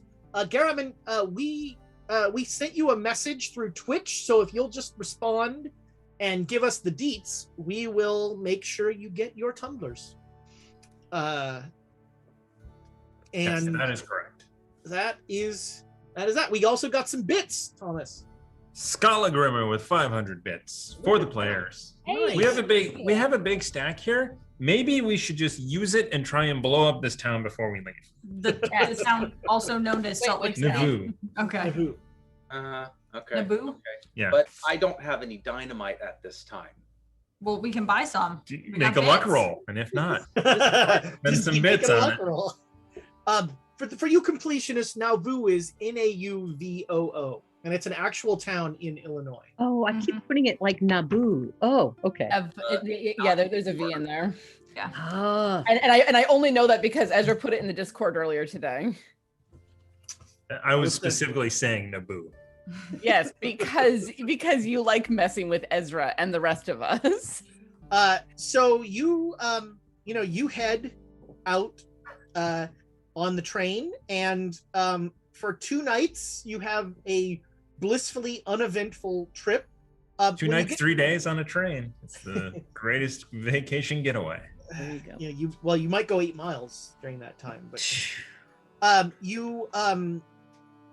speaking of problems with local rail lines, in Cheyenne, Wyoming, a conductor tells you that the rail is out, and that it is going to be at least a couple days before they can get it fixed.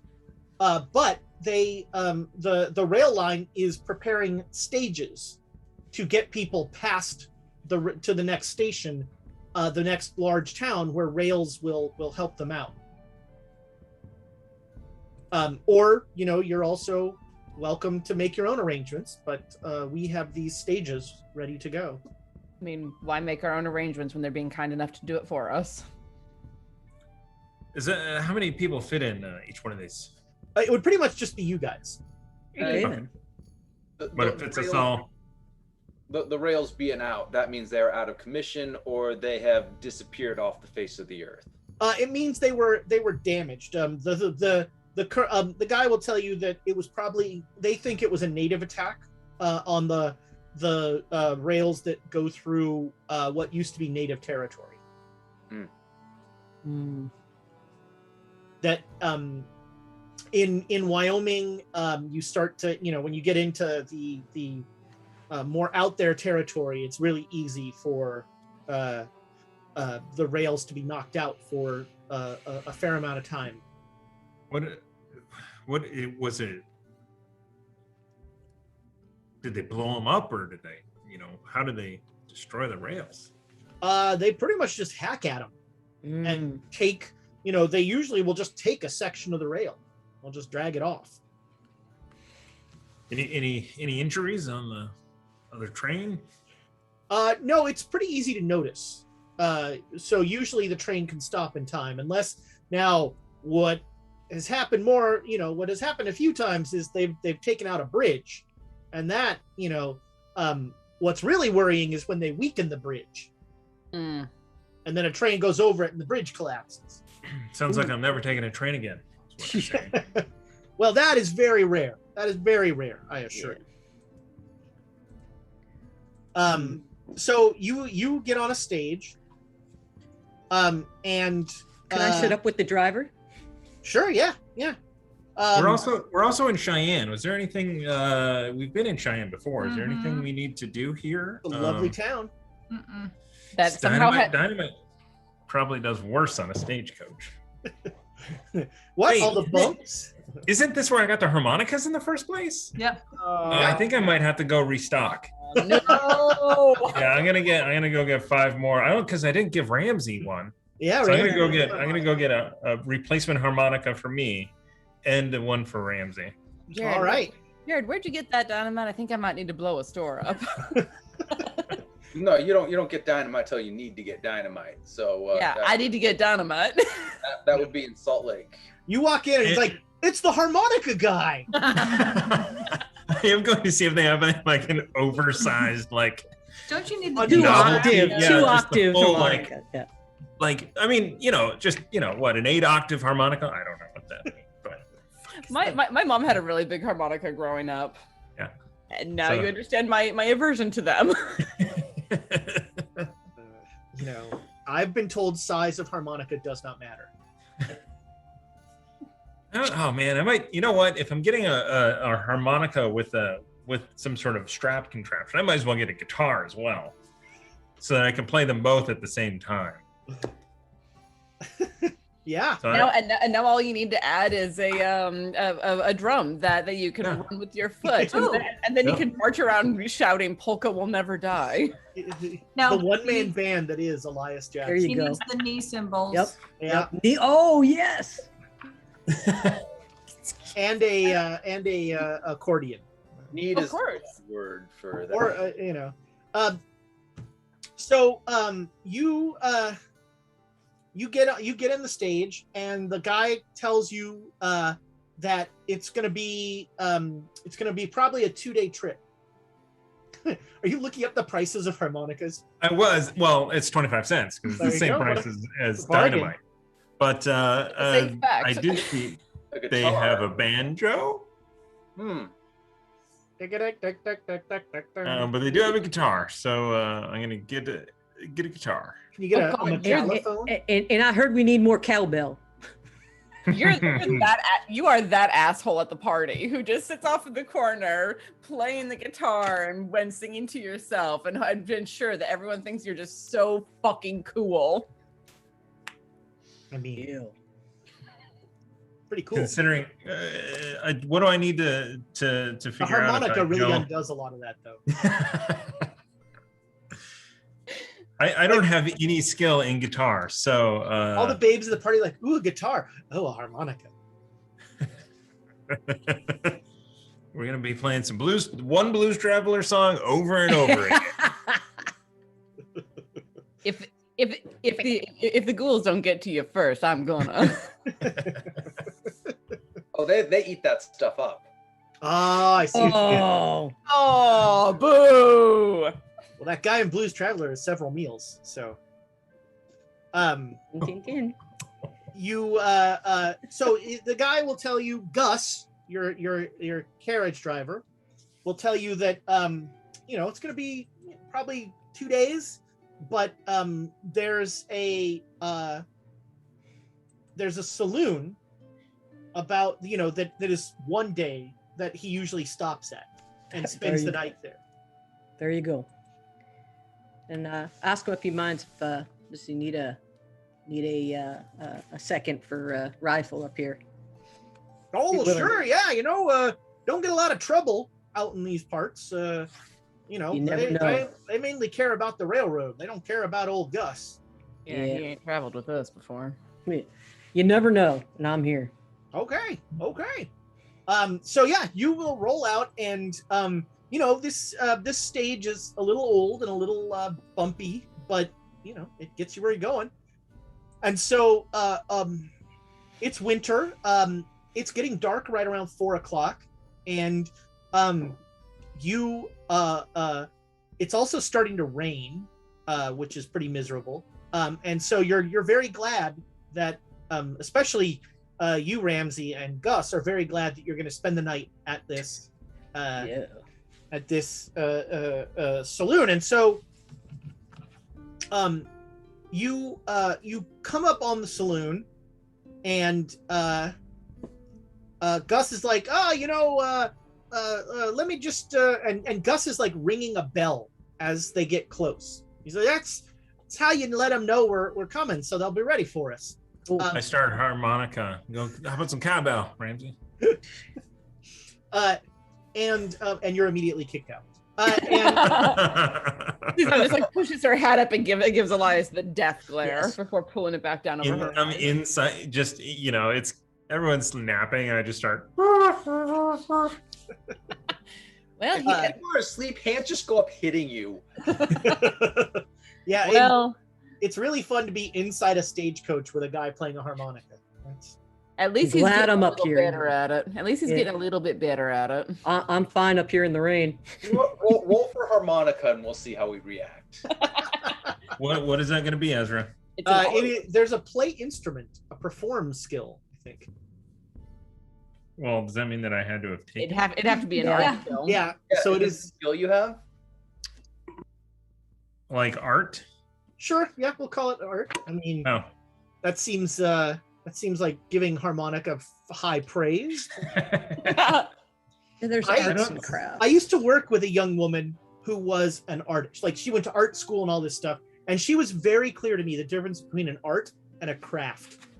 And it was like an important distinction to her. And I'd be like, I like to do theater stuff, and she's like, that's a craft.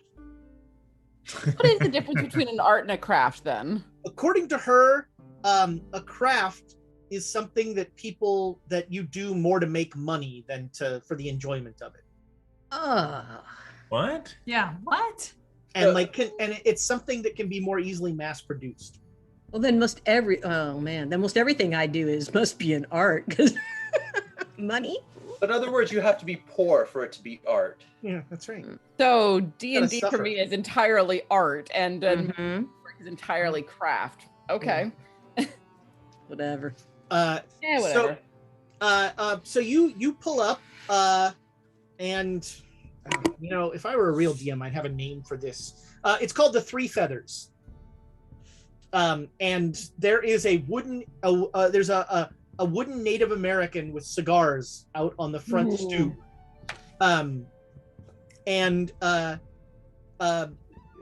Gus will let you guys off, and he's gonna there's a stable around back, and he's gonna hobble the horses and everything. He says, you just go right on in, and you tell old Ramsey that you're with Gus.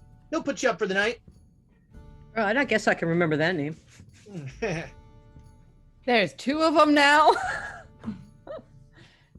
And so you I don't know what you come inside, and everybody make me a psychology roll. Ooh, first roll of the night. Nope. Where I am a person who rolls dice. Regular. Wow, right on critical success. It's a 12. All right. So with a regular success,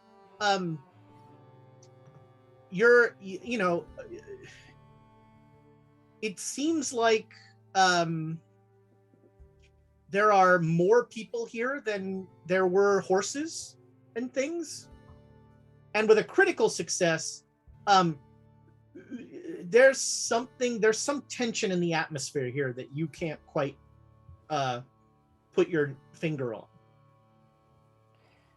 Okay. Is this the kind of tension that I have felt before, right before a fight breaks out? Like, should I start looking for people who are giving each other funny looks? It doesn't feel like a fight. Okay. Are there any ghosts here? Ghosts kind of look like regular people to you. So I'm gonna pick out if there's anyone that I think might be a ghost, and then lean over to Susanna and say, "Do you see that person over there?" All right, so you're 2 for 2 in seeing people that he like calls you out. Okay. Uh, Yeah, I see that one, and I see that one. Okay. And there's a guy behind the bar, and when you come in, he's like, "Hi, strangers. What brings you to the Three Feathers?" We're just looking for rooms. Oh, we're all booked up. Oh, the cab guy from the train said we could get here. He said talk to Ramsey and they will be able to help us. Uh, I'm gonna look well- around. What does he look like when the name Ramsey is said? he make a psychology roll. Not 4. Woo! All right. Because I'm afraid this is a setup. Right. Because I'm paranoid. So you're looking for him to react to that, and he doesn't react to the name at all. He does react to like when she's like, "Oh, the guy told us," and he goes, "Oh, a stage is here." Yep. So you must have come from Cheyenne. That is correct. All right. Well, I mean, you can't keep traveling in this. All right, we'll get you. We can get at least one room. I have a contract with the rail line. You know, I gotta put you up. Well, thanks. Gus, the stage is probably gonna have to sleep in the stable, but well, I'm real sorry. Can I? Let me. Yeah, come with me. And he will. He'll go upstairs, and he'll point at room 5. Thomas, make me a spot hidden roll. Uh-oh. On 7. You're on fire today. All right. Hey. I'm rolling the odds tonight. Yeah. You Double. are certain that as he's pointing at room 5, down at room 2, a woman comes through the wall and goes into the door of room 2. Oh. All right. And he'll say, "Well, I'm sorry. It's all we got. It's got 2 beds." We've I've slept on the floor before. We've bunked in worse. We just appreciate being in and out of the rain. Thank you. Sure. I better get back downstairs. Right. Thank you.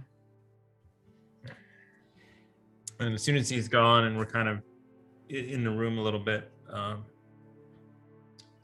so I saw a woman come out of the wall and go into room 2. Well, that ain't our room. Right. But she came out of the wall. So you see saw him. you saw a ghost here. Yeah. Yeah. It's like, Ghosts again. I mean, There's a lot of people here. This is interesting. yeah, they're busy. I mean, I guess there's lots of with the train going down, the more people passing through, so that makes sense. Are you There's get into trouble you don't need to be getting yourself in? there's more people here than there should be, and there's something wrong downstairs. I don't know what's wrong, but there's a tension to the place that it didn't feel right. So try not to start anything, but be ready. Go buy people drinks. No, for the love of God, no. Well, no, I know that calms people down in our saloon. Getting people drunk, taking away inhibitions. Oh, I think I need to go out to the stagecoach and grab Not that harmonica. no, that's right here. I was gonna say, well, did you get one for Ramsey? Yes. I get. We didn't role play that out, but Ramsey, okay. I totally It's okay. forgot. When we were in Cheyenne, I Just where we can call I bought one for everyone. So here's a harmonica. Oh. Welcome to the team. The harmonica has been X-carded.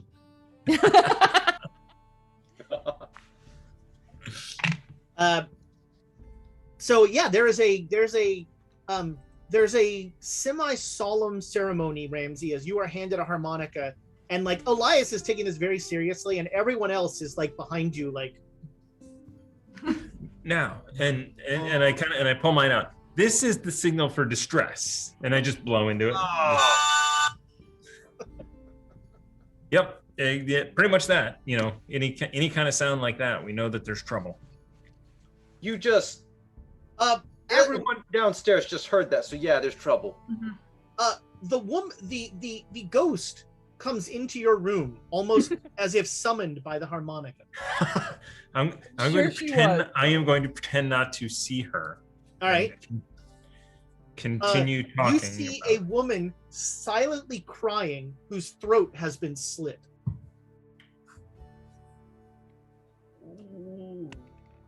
Thanks, I hate it. That's not the face of someone who's like making it not look like they've noticed. Yeah, what- yeah. You just go, oh. Oh, I'm sorry if I played that wrong, Elias. No, not you. Oh, what? So when the harmonica stops, she flits out. And before I was, I think Elias was about to be like, let me help you. He's like, huh. Okay, so the ghost came in, throat slit. Oh hell. Oh, So I don't know if that's just. No, I'm sure in saloons people get murdered, but well, it explains the ghost part. yeah, I'm hoping that it wasn't recent. okay. Did we call it?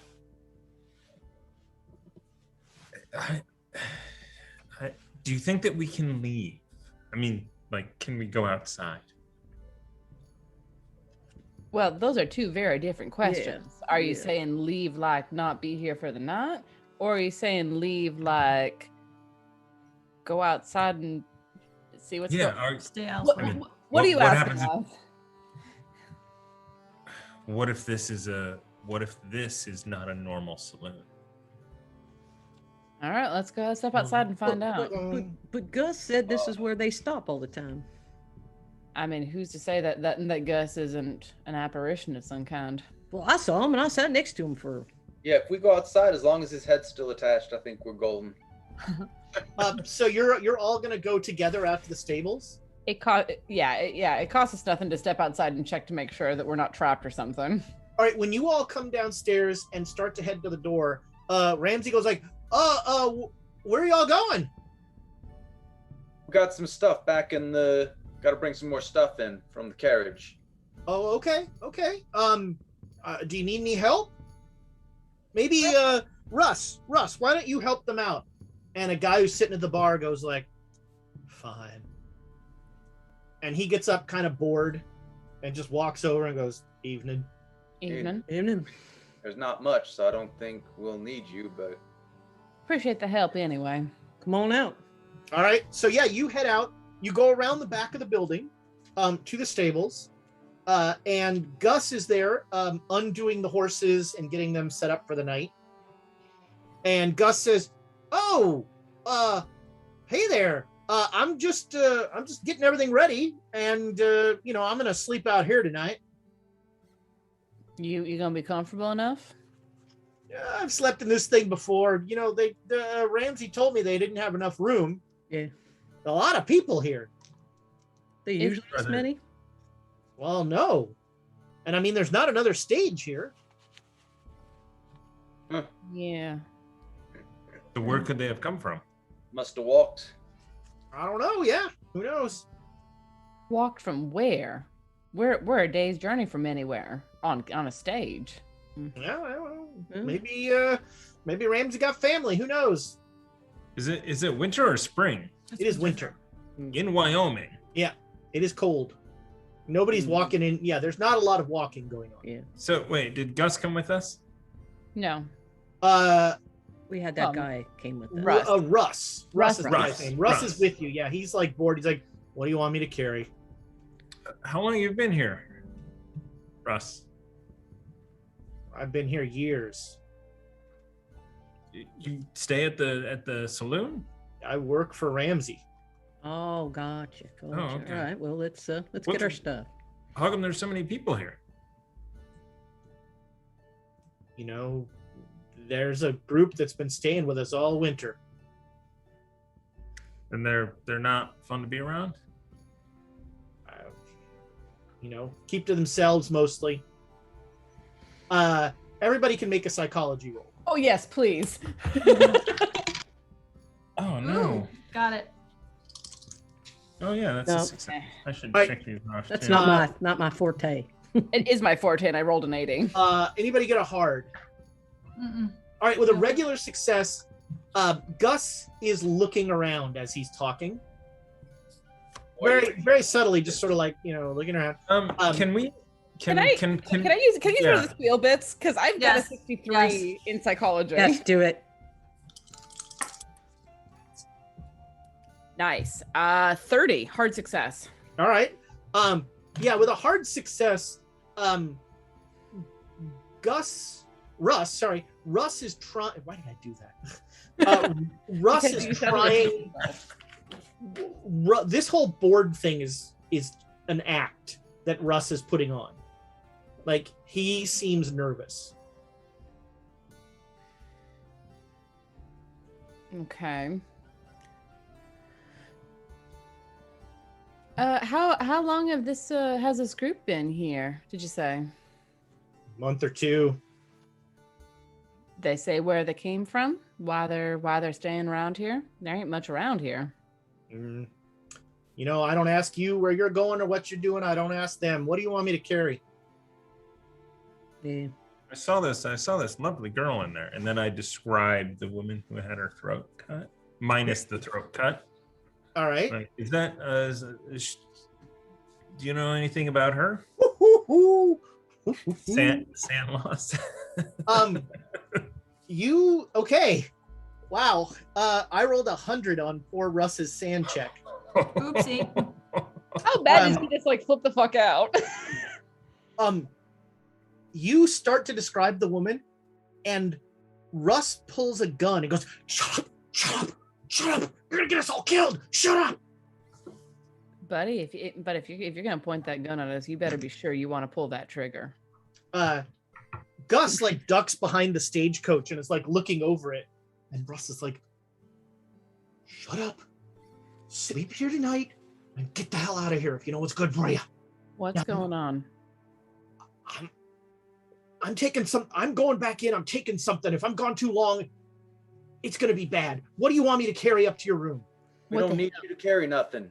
What the Here's hell's a- going on? Here's a, Yeah. a trunk. All right. He puts his gun away. He takes it, and he starts tromping back to the bar. All right, let's get our stuff. I grab my rifle. I have a and- bedroll. Yeah. Yeah, He my is like bedroll. pale as a sheet Hmm. and sweating. Okay, when we go back into the bar, assuming we don't want to do anything before we go in? Question mark. No, let's go. Let's just go I- back. We want to have a little talk. Do we? I wanted to interrogate Gus with extreme measures, but All right. he's gone. Well, Russ is gone. Gus like looks Sorry, at me like, Russ. Either one. I'll interrogate either of them. That's fine. Gus looks at me and goes, "What's going on?" How often do you stay here? Every couple of months. Not so much in the winter. Right. When we go in, can you come in with us briefly and see if you can point out anyone that looks like they don't quite belong? Okay. Thank you. Yeah, sure. I mean, subtly, just like Oh, subtly. All right. Yeah, just like I got you. look a little bit How about longer. you- in your how about direction. you just greet the people that you do recognize? There we go. All right. Thank you. Oh, okay. Okay. Play acting. Like I'm in vaudeville. Yeah. Oh gods. You don't. Ooh, You, vaudeville. you know normally. Oh. Okay. We're all going to die tonight. All right. Try not to reach the people in the back of the theater. Not alone. It won't be alone. There we go. All right. All right. I can do this. You come back in, and so again, it is starting to be bitterly cold outside. The rain is turning into sleet. And you come back in. The door to the Three Feathers, like the wind when you pull it open and the wind just blows in, and there's like a gust that comes in with you. I am gonna have Yeah. Well, you asked him to. my shotgun it's slung over, but I've got the poncho over that, so my hand's on it without me being obvious, and I'm hoping my rifle over my other shoulder is going to be more obvious and what'll. All right. Yeah, and as soon as we step into the saloon, I'm just like pulling my duster back over my pistol subtly, Right. so I can get you Yep. Does anybody else have a rifle or shotgun with them that is visible? I mean, I've got. You know what? I put my rifle up in my pack, but it's probably fairly obvious. Oh, that's a long bedroll. I got a pistol in my belt. So Ramsey will, with your rifle over your shoulder, Ramsey will say, why don't you leave that in the stage? We don't like long guns in here. Pistols are fine. Well, as long as he's not noticing the shotgun. He only said that to the obvious one. He didn't seem to say about the shotgun. All right. Gus immediately goes up to Ramsey and he says, Ramsey, it is wonderful to see you. It has been far too long. And Susanna just very quietly rolls her eyes. Well, that is an excellent distraction. We'll see how everyone else. Yeah, exactly. Yeah, exactly. So there are about a half dozen men and sitting at one table with like a bottle of whiskey that are keeping their heads down and keeping themselves. And at another table, there is a man and a woman that are watching you all like keenly. Okay, I want to glance over at them. Is there anything particularly interesting about them besides the fact that they're watching us with intense interest? No, that is the distinctive their distinctive characteristic right now. They are still like. Everybody's still wearing jackets and stuff because it is, even with wood stoves, it is still pretty cold inside. Mm-hmm. So yeah, you all head up and drop your stuff off. Yeah, I am going to, as soon as I get there, flip open my pack, run around, get a small little container out it's pretty thick, flip it open, and inside is backup harmonica. 8 rifle cartridges, silver in color. Your silver rifles. And because he keeps silver bullets in his pistol because he never uses it. So now he's loading silver bullets into his rifle. Jared, did you take your you went back and put your rifle in the stage? Yeah, I put the rifle back in the stage. All right, so you come back as Gus is coming out, and Gus will just say to you as he walks there, Ramsey's the only person in there that I recognize. All right. Yeah. Russ? And he'll go back. He's like, I'm gonna sleep inside the stage tonight. Oh. Keep a weapon nearby. Okay. I'll see y'all tomorrow morning.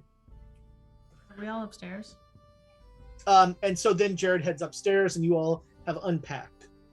Why don't you call your lady friend over with your harmonica and ask her what happened? Yeah. I mean, instead of running around like a crazy person, in and out, just. Okay. Yeah. I mean, we kind of are crazy people. Let's be real here. Yeah. Wait, we could but do you a got the duet. dynamite though, right? All right. You could do a duet. Ramsey, can you play a little bit more for us?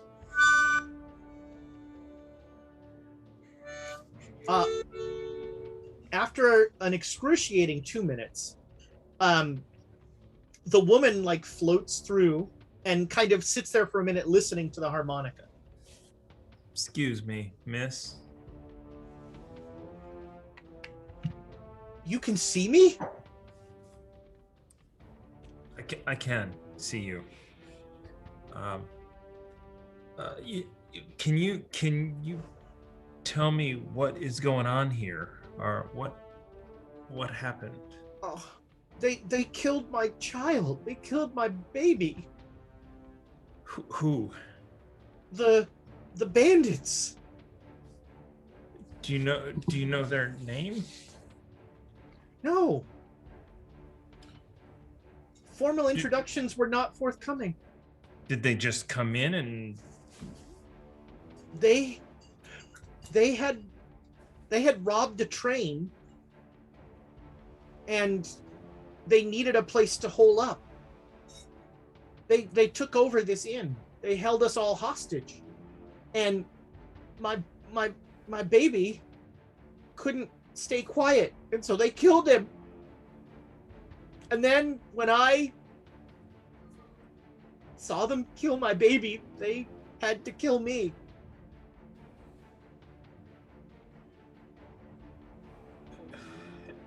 And it's everyone but Ramsey and Russ? I don't know. Why don't you ask her to go downstairs and point them out? Yeah. Can you What? Abe here can't see you or hear you. Oh. But you can? It's a blessing and a curse sometimes. But I don't know. I don't know when all this happened. I don't know. I'm confused. I'm sad and alone. How? You don't know how long? It's just a month or so ago? I don't know how. Am I dead? I think they killed me. Yeah, and for you to move on, you need to get some closure. Sounds like there's some bad people. I mean, I need to be buried. I need. They dumped Tommy down the well.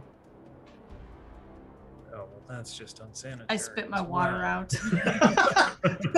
Hear that? I'm sorry, I didn't hear that technically. I'm sorry. Maybe you might want to spit big your water. Okay. Elias just a takes my second water. too long. You might want to. You knock the glass out of someone's hand. Yeah. Drink alcohol, damn it. I think That that's. water's real good for you. I think that's where they dumped me too. Okay.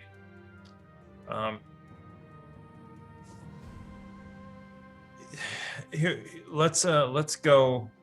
If you could go with me, and if you could point out anyone who's not one of the bandits. I can't go downstairs. I can't go very far from my room. Do you think you could open your room? Open the door from the other side? I mean, I can just go right through. Right. There's people in my room. They can't see me. Are they bandits? I don't know. So okay, so Going on? Yeah, so I then say, okay, so there are bandits. They robbed a train and they came here a couple of months ago and have taken over. They killed this woman's child, thrown her down the well, put your water down. I'm like, The bodies are probably in the well. What do we got to do? Is that something we can do? Go and try to retrieve their bodies and give them a Christian burial? Well, that's something we have to do. Question is, what else do we have to do? You said this happened a couple months ago. These can't be the same people. Oh, they're the same people who were here. No, the question is how to do it. Mm. Like, we don't know who they are. we could be killing innocent people. I'd prefer to avoid that. Mm. We could do it stealthily, or just go down there and start shooting. Oh, what? Just walk in there and just start. Yeah, plugging but things. we don't know what the who's good and who's bad. We can't do that. Well, and also, if we go down there and just start shooting, we are drastically outnumbered. There was We- an- Everybody make me a listen roll. Ooh, someone make it.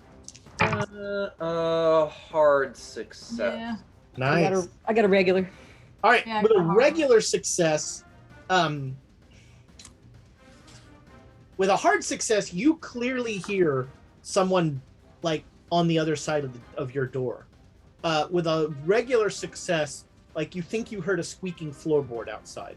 Do the doors open in or out? In usually. In.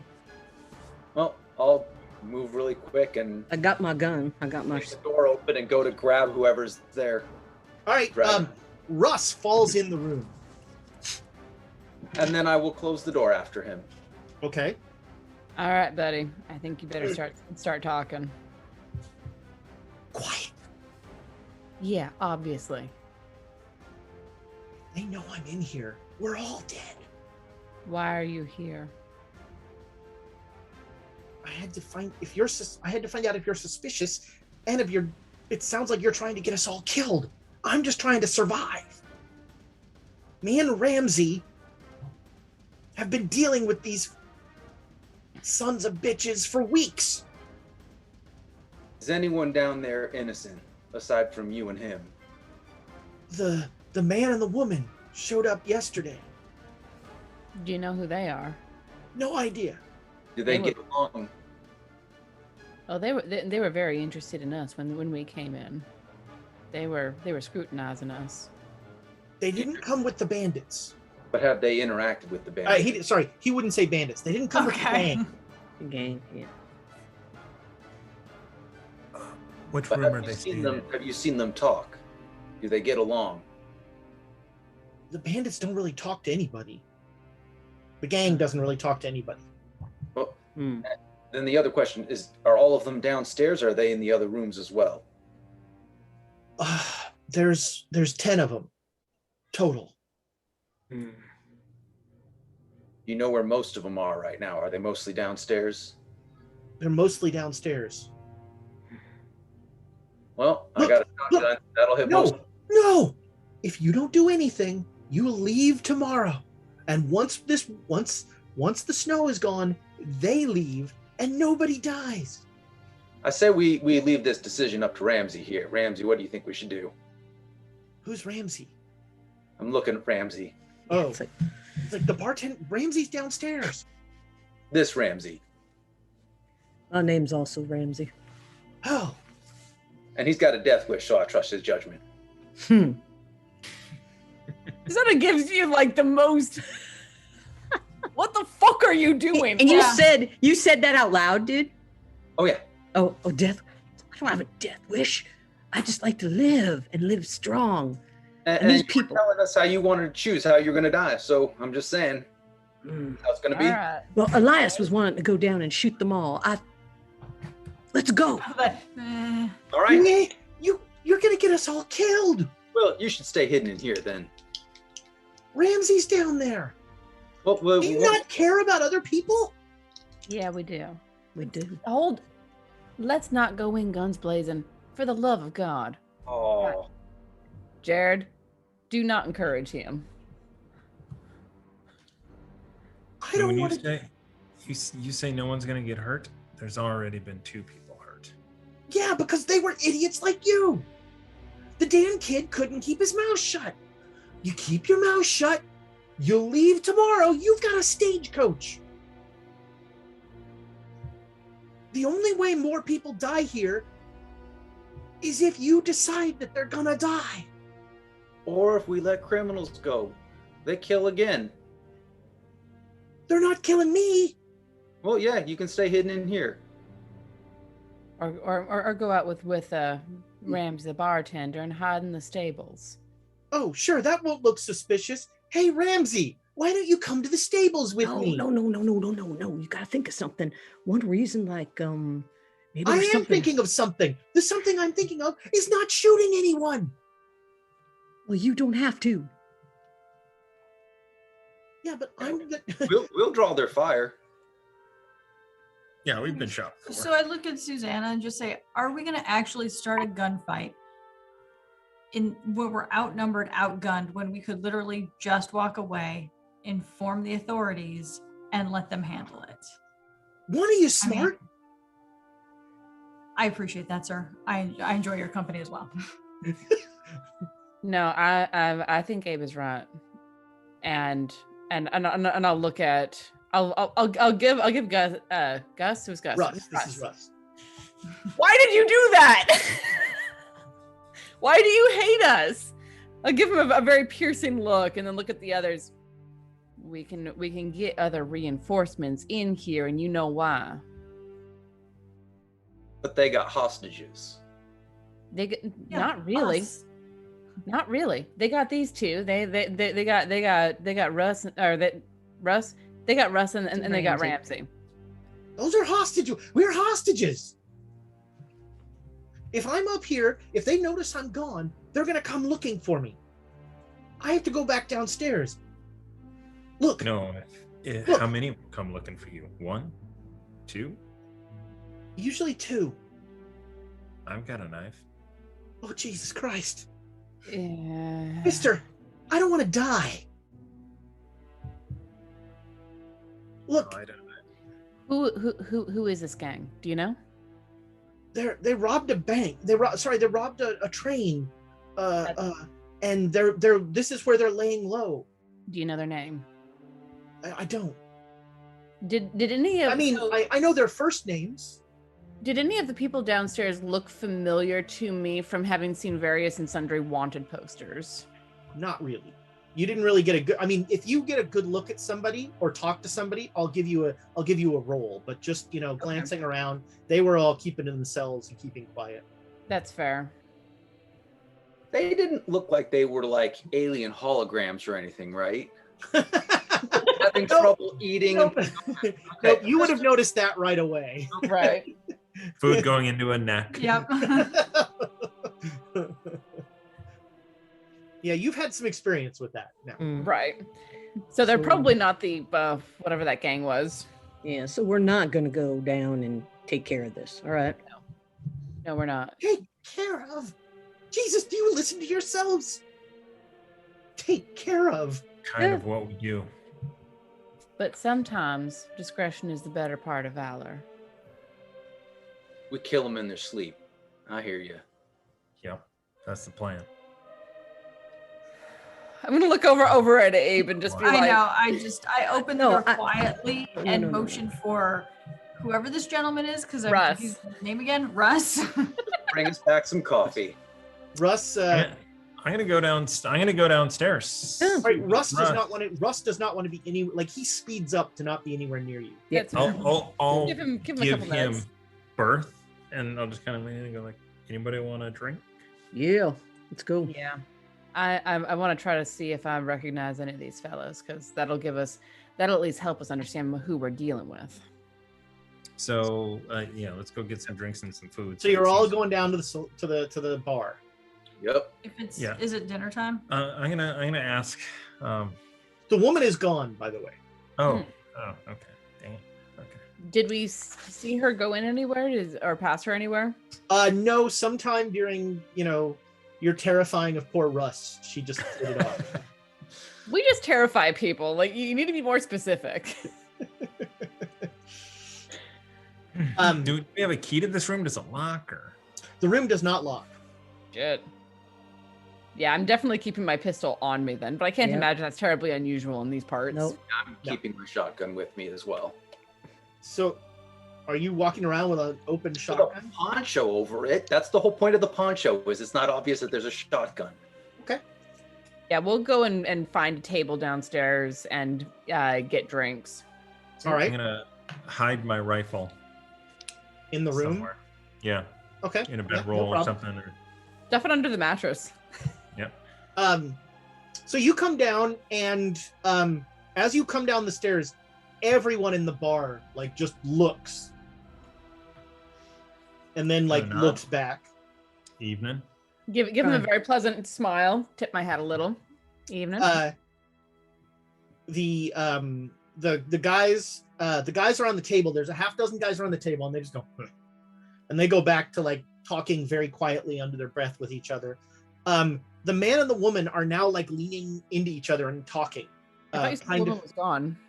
No, the dead woman. Yeah, the dead woman. Oh, the dead woman. Sorry. The dead woman left the room. I need to. Specificity. I forgot the name. And Ramsey sees you all come down. He says, "Oh, what can I get you all?" Got any beer? Beer. Coffee. Sure. Do you want me to bring it up to your room? No, I think we'll grab that table over there and indicate an empty table. Okay. He'll look at Jared and he'll just like give you a little come here sign. He'll say, "If you wouldn't mind taking that long gun upstairs." I would mind. Thank you, though. I'm asking politely as the owner of the establishment. I'm politely refusing.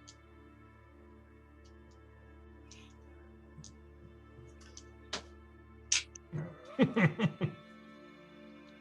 gonna ask one more time. I'm not talking anything, but I'm gonna be ready if there is some.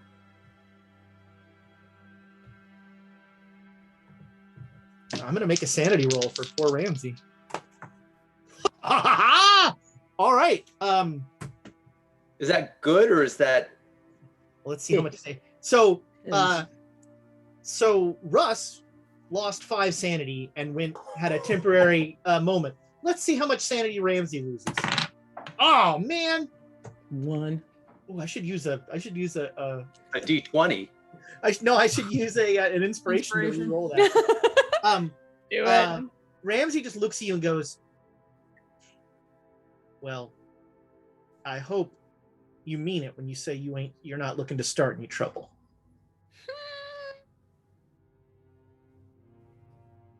And he'll like for the rest of the night, he's like watching you. So you guys sit down. Susanna, make me a spot hidden roll. Spot hidden, you say? All right. That is a 46 out of 84, regular success. All right. You feel like these are not like, these are not like national post office poster kind of people, but they certainly feel like, a gang. Certainly dangerous enough in their own right. Yes. Yeah. How many are there? In this room, there are 6. And then the man and the woman are sitting separately. We were told there were 10, was it? Yeah. That's what Russ said, yeah. Someone in their room. I kind of, I want to glance over at the couple and just, are they looking at us, or is there any way to get an eye? They are not, they're not looking at you. They seem to be very deeply in a very quiet conversation. Like they're leaning into each other. Gotcha. So I'm just going to try once, and if it doesn't work, then I'm going to... what are you trying? You're trying to catch their eye? Yeah, but only once. If it didn't work, I'm not going to do it again, so it's not suspicious. Make me a luck roll. That's a no. Okay. That's a hard no. That's a hard no. Yep. So they are, you'd almost swear they were trying to avoid your gaze. Is there anybody else looking at us at this point? No, everybody else is just kind of keeping to themselves. So there's the 6 people who I imagine are part of the gang, and the 2 and the couple, and then Russ and Ramsey behind the bar. Is there anyone else in this place? Nope. Maybe upstairs, I don't know, probably, but. I want to glance over at the man and the woman and see if there's anything about them that seems out of place. Do they look like they belong out here in the environs of Wyoming, or are they trying too hard to fit in? No, they seem like not locals, obviously, but they seem like, these are travelers. They're they've got the weather-beaten look of travelers. Okay. Russ heads upstairs with a tray. It's like not bamboo, but like a wicker tray that has a white thing on top, and he heads upstairs. And you can totally see the tray is like shaking a little. Yeah. Could always try to entertain them with the new. That's a good idea. Harmonica. I think I'm gonna go get my guitar. They're going to shoot you both. So I say I'm gonna go get my guitar a little louder, a little loud so everyone can hear, and then I go up after Russ to see which door he goes into, and I'm gonna get my guitar and come back. All right. Russ goes into the room that you initially saw the woman go into. We'll call it room 2. 2, okay. You're in room 5, and there's 6 rooms upstairs. I'll come back down with the guitar case. And The rifle bring it inside? down no, with a guitar. Gun. Come on. But I do want to see what they do when I come down with the guitar case. And I'm coming down like They seem to be ignoring you. You're okay. You'll show them. All the tension and everything you've been getting is from Russ, really, and a little bit from Ramsey. The gang has not seemed tense or upset at all. Well, sure. Why be tense or upset when you have complete control? It's fair. But the other two just seem to be in themselves. That seems weird. Yeah, I mean, you don't know what their deal is. I'm gonna go sit in the corner and strum some chords and pretend I'm cool. All right, you make me a. You almost made me spit my drink, you dick. Make me an art music roll. Well, I have none in it, so. Well, this should be exciting then. Yeah, 5%. Use those squeal bits. Oh, I'm gonna help you. Can I get a bonus die? I think that should be a disadvantage die. Depends on if she makes an art music roll. Oh, boy. Oh, for a second there, it was going to be amazing.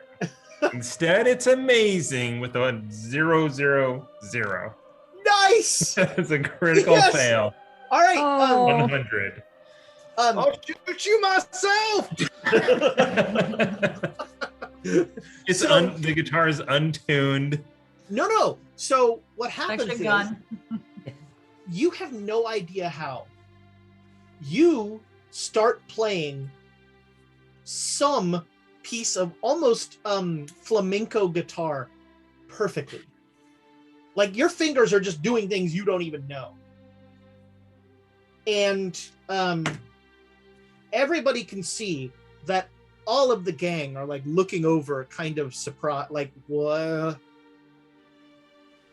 And one of them actually comes up, puts his hand on the fret of the guitar. Goes,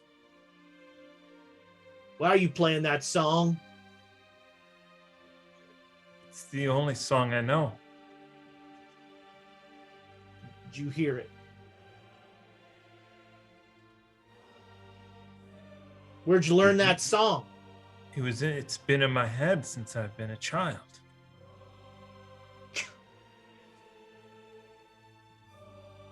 I think that's enough guitar for tonight.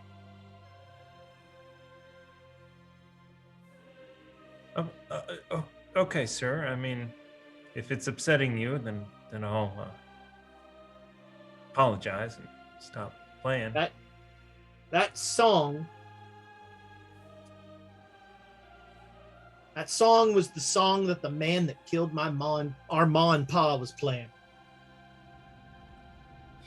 Killed your mom and pop with a guitar song? He was a traveler, and he asked to come in our house. And he played that song, and then he killed my ma and pa. Our ma and pa, and he looks back at the other guys, and they're all like, you know, they're upset.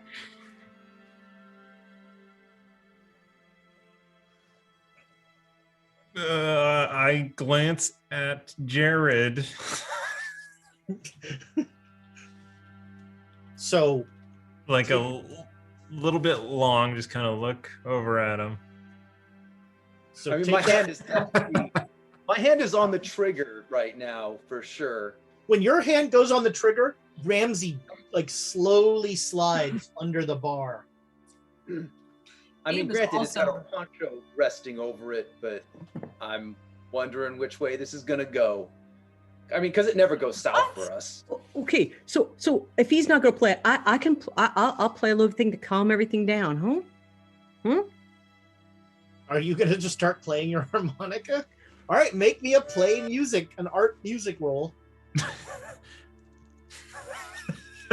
I'm also going to slowly slide under the table. Casually Oh. pull my duster back behind my Yep. pistol. I got nothing in it, but I got an aught 9. All right, that's not terrible. You don't, you know, happily you are not playing that same song. I want to ask what the seating order is so like our group can adjust to whatever is going to happen. So you start to play the harmonica, and the guy who has his hand on the guitar looks over and he goes, "Did you bring the whole goddamn band?" Yeah, sir. Well, we play in places like this. How about we just sit here in a nice, quiet type way? All right. Sound good to you? Sounds good to me. Take that guitar upstairs and stop bothering us with it. And he goes back to his table. Oh. We just got raided again. The dice cult. Hello, friends. Oh, Hey. goodness. Another cult around here. I Just- know. We got all sorts of cults. All the cults. Cthulhu. We have so many cults. Welcome. So Elias slowly puts the guitar back in the case, slightly going crazy because he doesn't know how to play the guitar and doesn't even know Yeah. how that happened. Yeah. And really proud of himself for trying to bluff his way out of it. By the way, I will And- give you a check in play guitar. Me and All art, right. art music. But you're really wanting to get back and But play you can harmonica. only play murder songs with it. So, oh man, I was hoping to force him to roll a sand check. No, that would have been good. Yeah. I mean, also part of me almost drew my pistol after that murder song and be like, oh, well then I guess it's time. So We do not have Oh, I- sound cues for murder. so he closes the guitar case, takes it back upstairs. All right, as you're heading upstairs, out of room 3, a man in long underwear pokes his head out and he says, "Was that you playing that song? It was, sir. I love that song. I've been playing that song for years. Rosalina. You know what that song's about? Guessing murder. No. It's That's about- I was told by those guys that that's a song you play before you murder someone. Oh, it's not murder if they deserve it. True. No, Rosalina is a song about loving someone so much that you will do anything to be with them. It's a beautiful song. Where'd you learn it? Just popped into my head. Things do that on occasion. Well, isn't that something? I've never played the guitar before in my life. Well, Isn't that something? Maybe you could show me, because if I tried again, I doubt I could do it. Maybe you could show me. Well, what's your name, friend? I'm Isaiah Grant. Name's Elias Jackson. Well, it sounds like you're something of a I'm a savant. Sure. I don't know what that is. Yep. Well, Type of ice cream. well, that is something. Well, good night, friend. And he like goes back in his room whistling Rosalita. Okay. Don't think they're werewolves, so I'm gonna go in my room and trade out the silver bullets for regular ones. You know what? I might leave the first one silver. Just in case. No, you make the second one silver, because then you shoot the first one. The werewolf thinks like, I can do whatever I want. I can stay stupid. And then you're like, got your stupid ass now. Bop. Down goes the werewolf. So I'm sorry, he gave me his name. I'm gonna write down his name. Isaiah Grant. Remember. I was going to say Isaiah Thomas. Speaking of backstabbers. Wow. He froze out Michael Jordan in the All-Star game. In 1988. Yeah. Okay. And I've always held it against him. I'm going to refrain from commenting. Let's move on. So yeah. So I write that down in my mind. Does that ring a bell at all? Rosalina? No, you've never heard of him. Isaiah Grant? No. Well, make me a luck roll. Oof, that's gonna be just. Oh no, I missed it by one. All right. I mean, you've got squeal bits. Can't spend the luck on a luck roll, but yeah. you know what? I've got squeal bits. Use a squeal bit. Do it. That sounds it's a terrible condition I have, but I've got squeal bits. Does it itch? Ask your doctor. Ooh. That's What? that's a regular. It's not All quite right. a hard success. All right. Yeah, I mean, you think you've heard that name somewhere in the newspaper business before. Okay, so okay. I'm gonna stay up in the room for a little while. Okay. So back down in the bar, there's an uncomfortable silence over everything. When no shooting happens, Ramsey like slides slowly up from behind the bar and like goes back to washing the same glass he's been washing for like an hour. He's gonna wear that glass out to nothing. Polishing. It's polishing. Yeah, polishing. That's right. I'm going to go back up and get another beer. All right. He says, "Hey, why don't you all take your drinks upstairs? Call it an early night. Because it's Probably nice. best for everybody." I'll ask. You do that, and he'll give you a beer. All right. Yeah, we've been asked to go back up to our room. Honestly, if we don't want to start nothing, I think that might be a good idea. Is that what we want?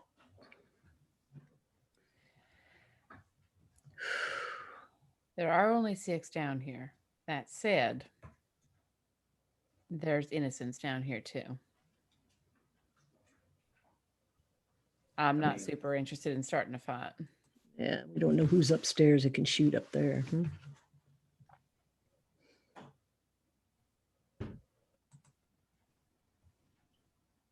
Got a table for cover, so. There's only so much a table can do, Jared.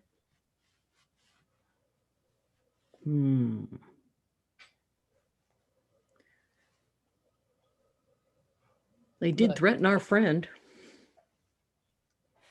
Oh, sorry. Just one more thing, Elias. When you were up there, you had followed Russ up. Russ went into that room too. Okay. So he went into 2 and then 3. And he didn't go into room 3. He just went into 2 with that, whatever that tray was. He was carrying like a tray of something. He went into room number 2, not that room 2. Yeah, he went into room number 2. Gotcha. Isaiah Grant was in room number 3. Right. Did he come out? Russ did not come out while you were talking with Isaiah Grant. So he's still in that room, presumably. Possibly, yeah. How? Oh, and that's at least a room away from mine.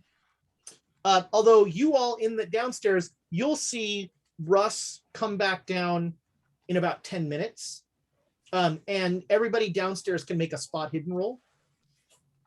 Do I hear him go past? Because I'm probably close to the door, listening. Yeah, you can hear him. Okay, so I hear him go past. Yep. 49 regular success. Right. Anybody who made it, No.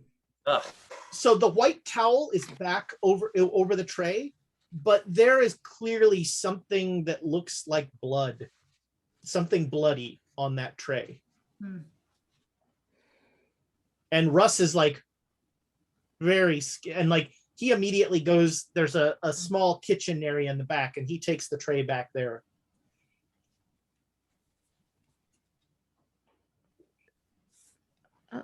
Should I follow him? What's all that about? What You- about? There's blood on that towel. Should we go check it? They're cultist bandits. Well, maybe he's made some inroads on them.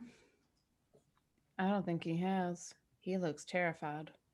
Yep, he's probably taking care of one of their wounded. Or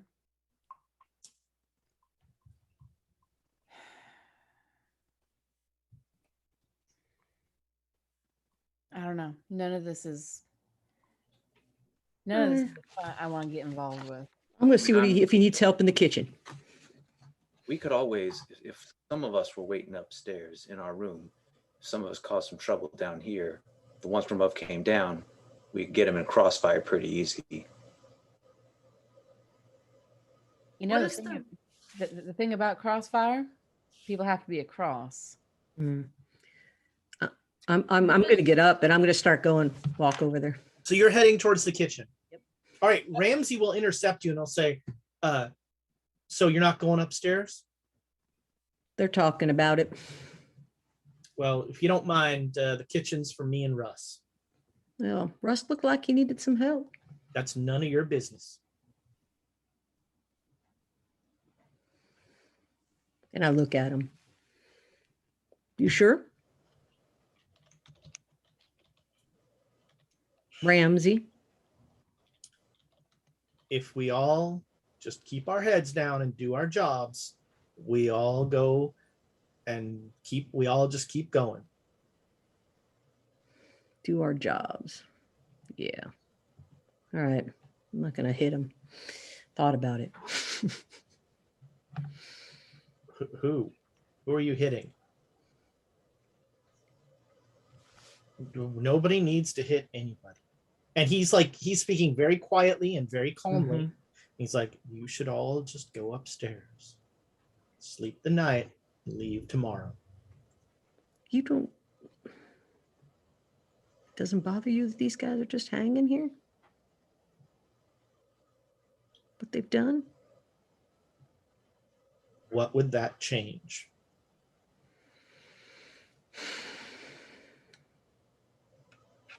All right. Turn around. Go back. Okay.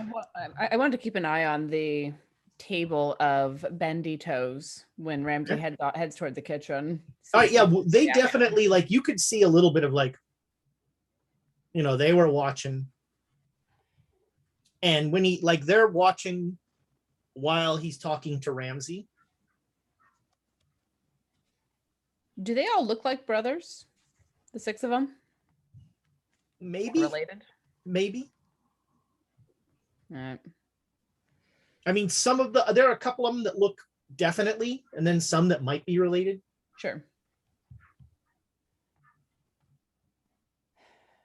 At this point, the man and the woman stand up and they start to head upstairs. And there's the briefest of pauses as they both look at Abe, and they both say at the same time, super low, murderer. And they go upstairs. Fish people. Mm-hmm. Well, then there's the other person that Abe killed. Oh yeah, that's right, that lady.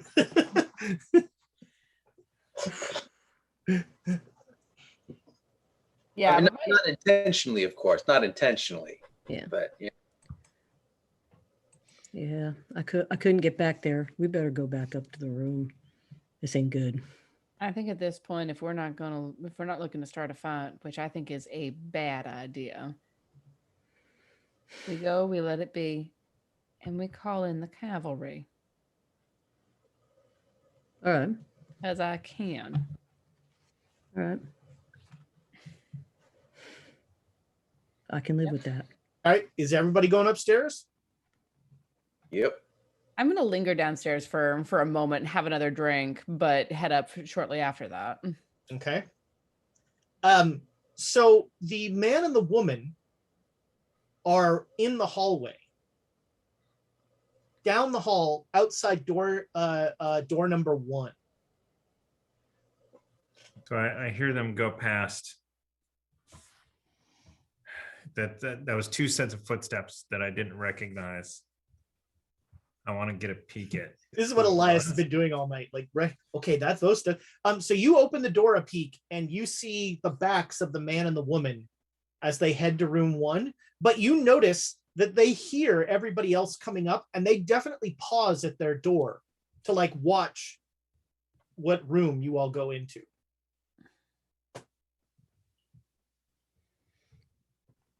All right. So I step back and kind of wave Ramsey and Abe and Right, Jared in. and they will go in room 1 when you do that. Susanna, you stay downstairs. It's just you and the gang members now.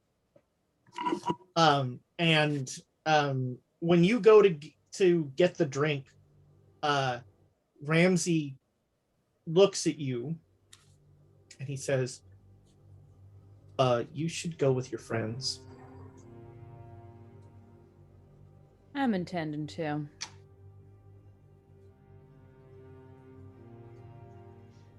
Are you gonna be all right? Have been so far. As long as we don't get any heroes in here, everyone's going to be fine. I'm just trying to keep me and the man I love safe. And Susanna definitely softens a little bit at that. And just, I can understand that. And reach into my pocket, pull out a $1 coin, stick it on the counter, slide it across. He slides it back. He says, on me.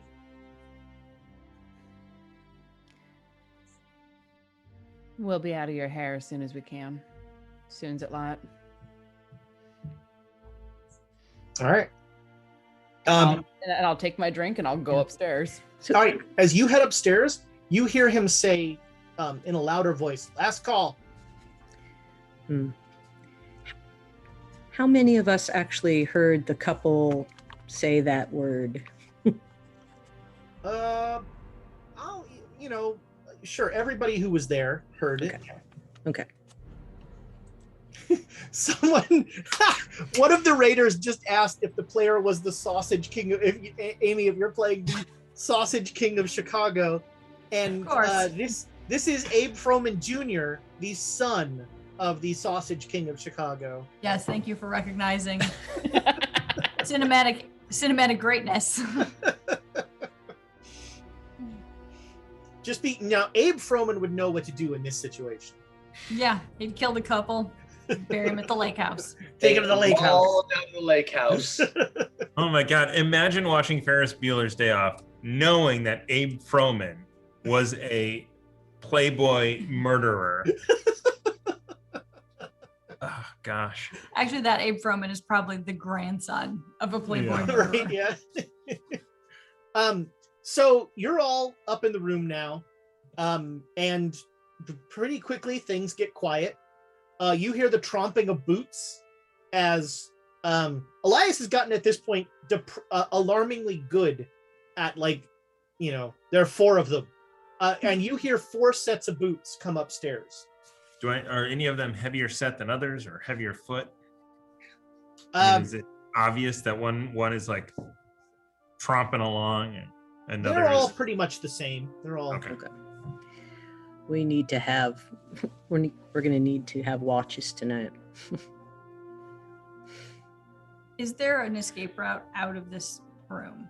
Is there a window that we can jump So there's out a of? window, and there's like for when in the spring there's a lovely porch outside, Okay. and so your window goes out onto the roof of that porch. Oh, Yeah, I agree that having watches tonight's going to be a good idea. But we don't cause trouble if we don't absolutely have to. What are we gonna do when trouble comes for us? Then we Jump deal out the with window. it. So Abe, as you look out the window, it is the weather is terrible outside. It's like you can't see the barn. What month is it now? We've lost track of months at this point. It's November. Oh, hell. Oh, Okay. We're coming up on 1871. Mm-hmm. Yep. So I'm basically dressed and ready to go. Yeah, Like I'm gonna sleep with my shoes on, my coat on. I think it's good to sleep as fully dressed as we can manage, but I ain't gonna cause trouble for the people who own this place and have to live with it. all right. And if trouble comes for us, then we deal with it. And if it doesn't, then we leave it first light.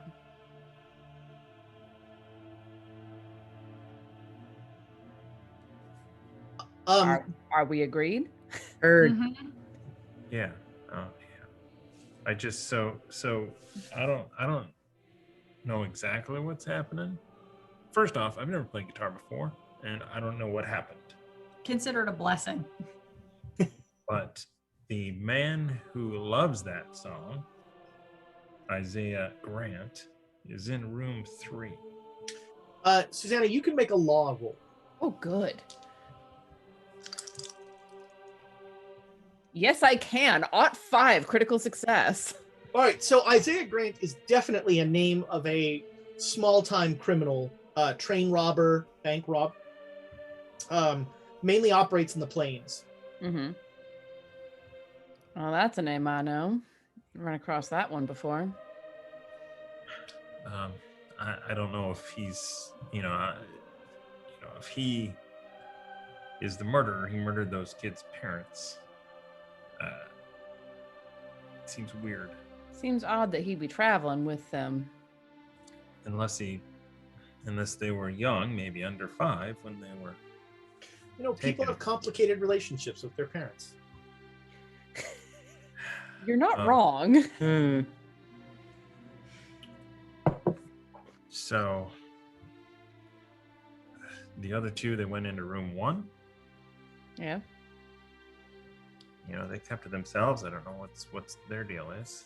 Well, I recognize Abe as a killer. What? I know. Well, They said, Not that kind of. no. They said, they looked right at Abe and said, murderer. There might be more of them fishy people. Mm-hmm. Could have mistaken me for my father. wait. Also very possible. Or they know about the nurse that you murdered.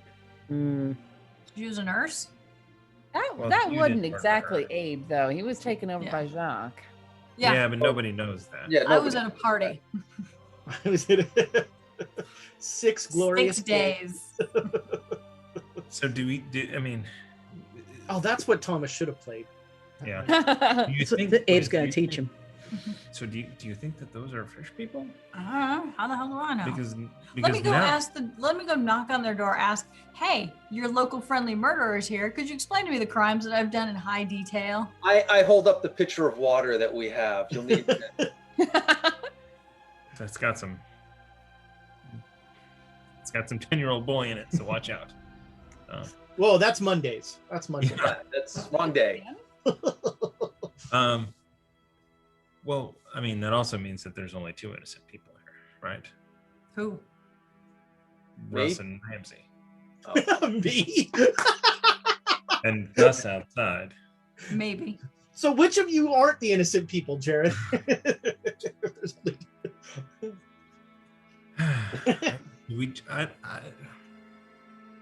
So what you're getting at is this is purgatory, and this is where we work out our sins.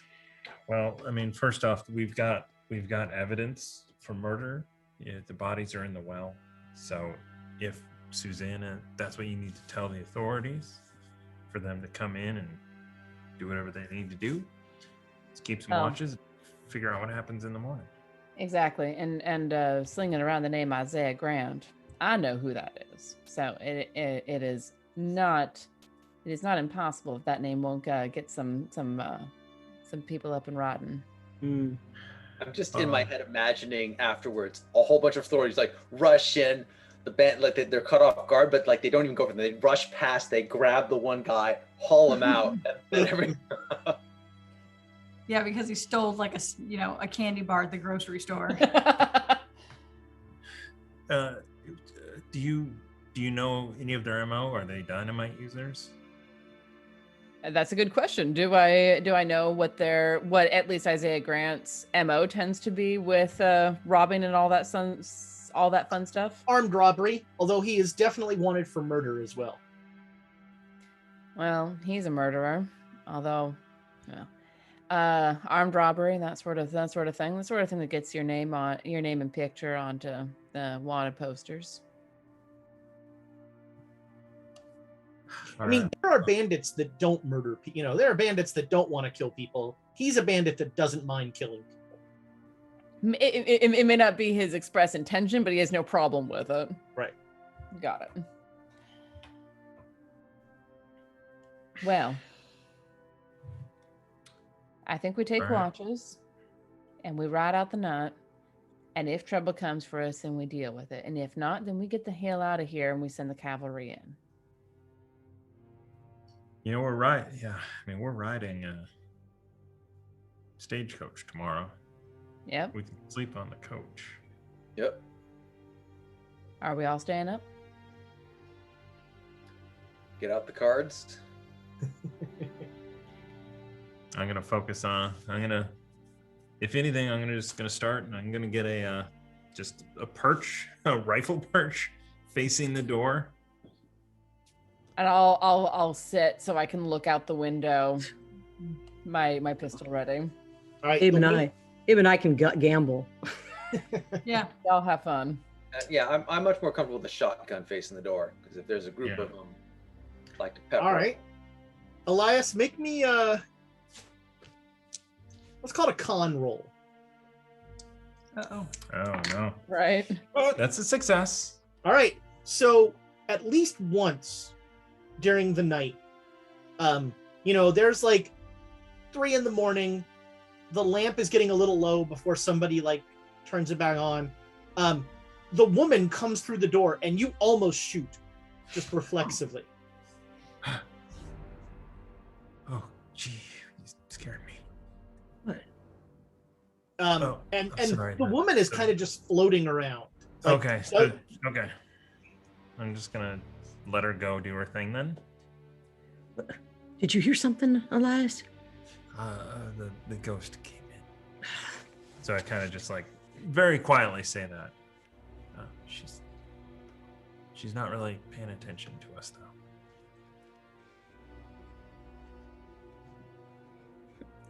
Sorry, everyone. It's okay. I got 2 pair. So nothing will happen during the night. Yeah.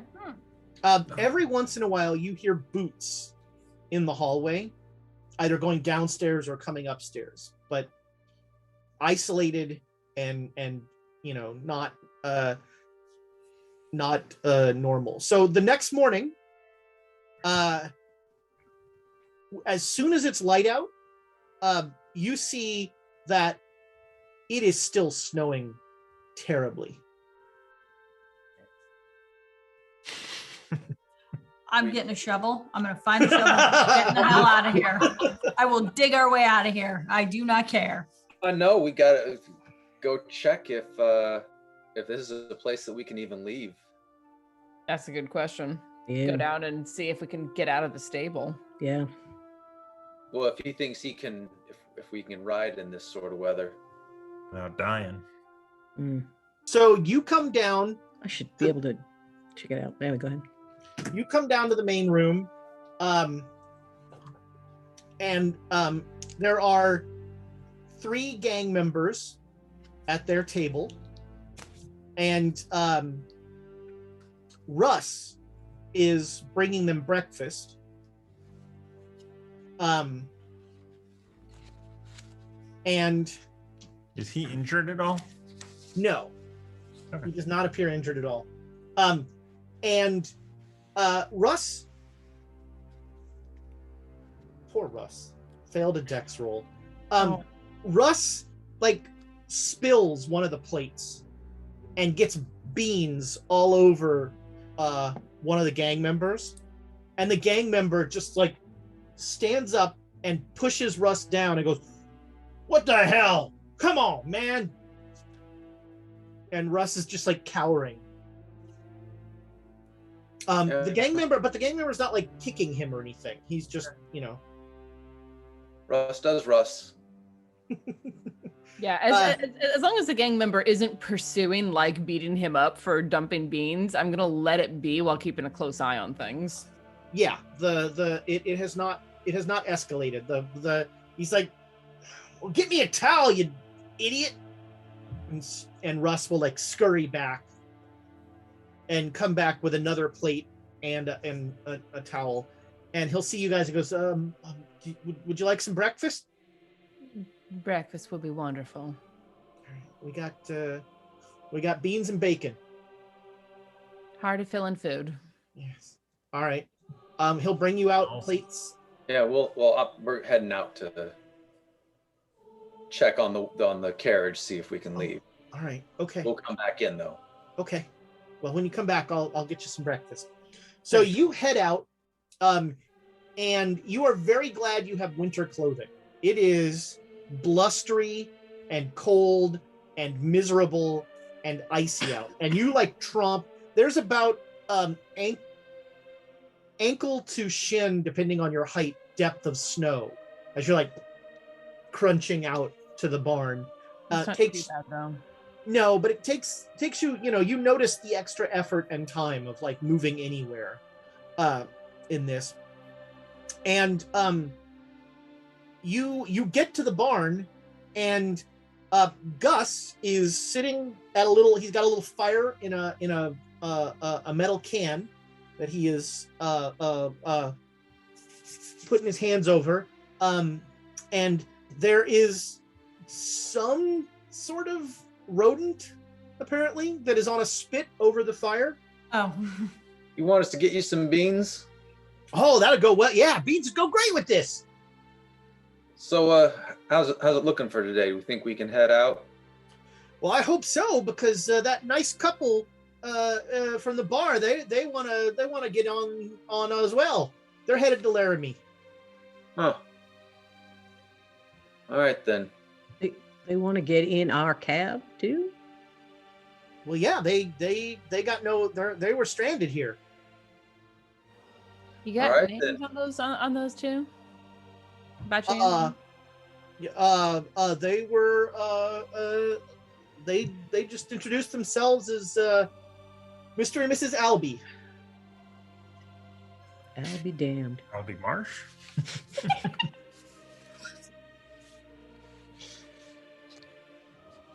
All right. Well, if you think we can head out today, I'll go grab you those beans. I'm hoping this it feels, my knee feels like it's gonna break. Oh, that'd be real helpful. All right. Yeah. eating We're and staying in getting one room, and there's plates of beans in there. And we're at elevation, so That sounds like science talk. it is. So you come back in, and there are, a hearty breakfast waiting for you. And Russ will bring you coffee. Yeah.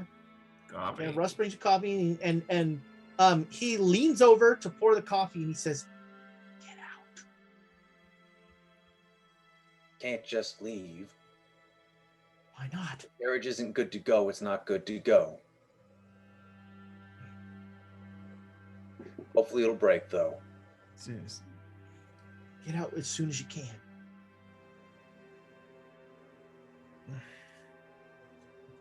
And I'll request a bowl of beans to bring out. Nice. Yeah, Gus is very appreciative. Gus asks if you want some rat.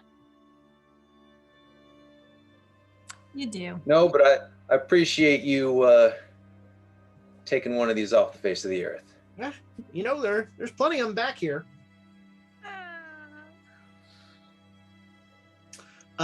So yeah, you spend. I mean, there's an uncomfortable interregnum. And about 1 PM, Gus, the door to the place flaps open, and Gus comes in, and he says, "There's a body in the well," out loud. Hell. And that's where we're going to end this episode. Dang. Of course it is. I was gonna say that after breakfast, Jared went to sleep in his room until someone went to go get him. So he's gonna miss that little bit of sunshine. Thank you so much for the raids. We got raided 3 times. The welcome in, the D&D snakes, I think they were, or something. And the dice cult. The dice cult. Yeah, the dice cult. And here be dragons, D&D. Yes. That's it. Dragons D&D. That's right. They had more dragons than us. Let's see. Dragons. The quotes from this episode. What's funny? So when I said before, so Rachel's watching in the other room, and when I said there's a body in the thing, I heard her go, "Oh no." Rachel, we love you. Just so you know, you're wonderful. Let's see. So the quotes from this episode, we did tremendous good by poisoning that lake. By the way, I'm hoping it was the episode and not like she suddenly got an email or something. There are other fish women in the sea. I think you have your extra dimensional beings mixed up. Never meet your heroes, which I like a lot. We kick a lot of bee nests, which is funny because Utah is the beehive state. Yes. I was trying to work that in somehow. Don't shoot is the code word. I like that. I don't know what's wrong with these Mormon people. United Order, more like disunited disorder. Up until a year ago, I hadn't seen what we had seen. If you encountered a talking rodent, would you not think it was God? This ain't fun, it's deadly. We're not good at plans, which I think I said during the break. I think that's been the name of like 2 other episodes. We do that a lot. We really are not good at plans. I'm sure in saloons people get murdered. He's got a death wish, so I trust his judgment, which I like, but I'm not sure YouTube would love. And then, continuing that theme, you can only play murder songs with this guitar. We do not have sound cues for murder.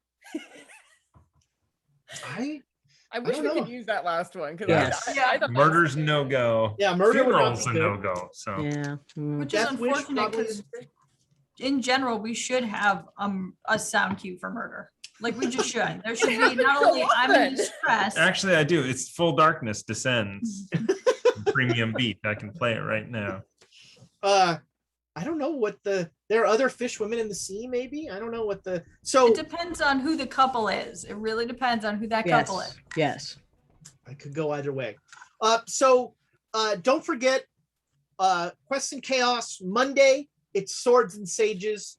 Then Wednesday, a new episode of the Redacted Reports drops on a podcast.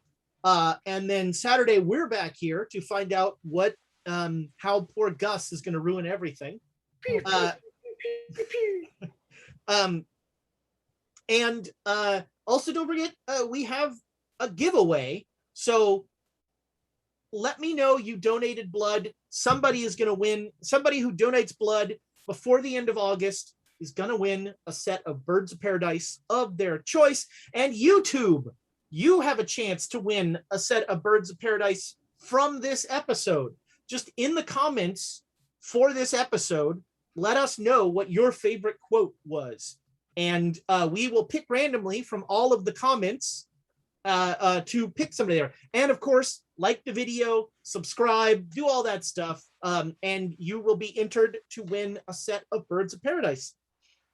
We are, folks, you closed out the month with a bang. You got us so close to our tavern upkeep. We got like 6% of our 100% tonight. So that is awesome. You guys are great. So many bits. I was right to believe in them, right? I was right. Right, yeah. Yes. I said it couldn't be done, but Nick he stood up for you guys. We're gonna trigger the boy on Monday, aren't we? We are. So on Monday evening, 7 p.m., we'll be doing a giveaway on Swords and Sages. Boom. Nice. Yay! Let's hear it for the boy. Let's hear it for the boy. You know what? What? I think let's do something big. Let's give do away the something big. berries? Let's do That ladder. not that ladder, because I need that ladder every single day. It's have I big. got around Let's here? give something away big. The bookshelf. That's I pretty got big this too. weird obelisk the Fed gave me that has quarters in it. How about Right. a Nord Games book? Yes. There you go. There you go. That- Dreaded Accursed, or books that were in Spectacular Settlements. There you go. One of those. Your choice between one of those two. All right, that's Monday. Congratulations to Garamond Bold, who probably Ital really, who won a set of those snifters. Did they ever reach out to you? Yep, all good. Great. Awesome. There you go. That is tonight's episode, friends. Goodbye, internet friends. Oh, Patreons, stay tuned for Last Call of Cthulhu. And if you're not a Patreon, if you join our Patreon, we have after shows for all of our shows that our Patreons get exclusive access to. And like, subscribe, all that stuff. Like us and follow us on Twitch, on YouTube. Find our Discord. Our Discord is a wonderful place. Come join us there. That was sorry for the false flag. Goodbye, internet friends.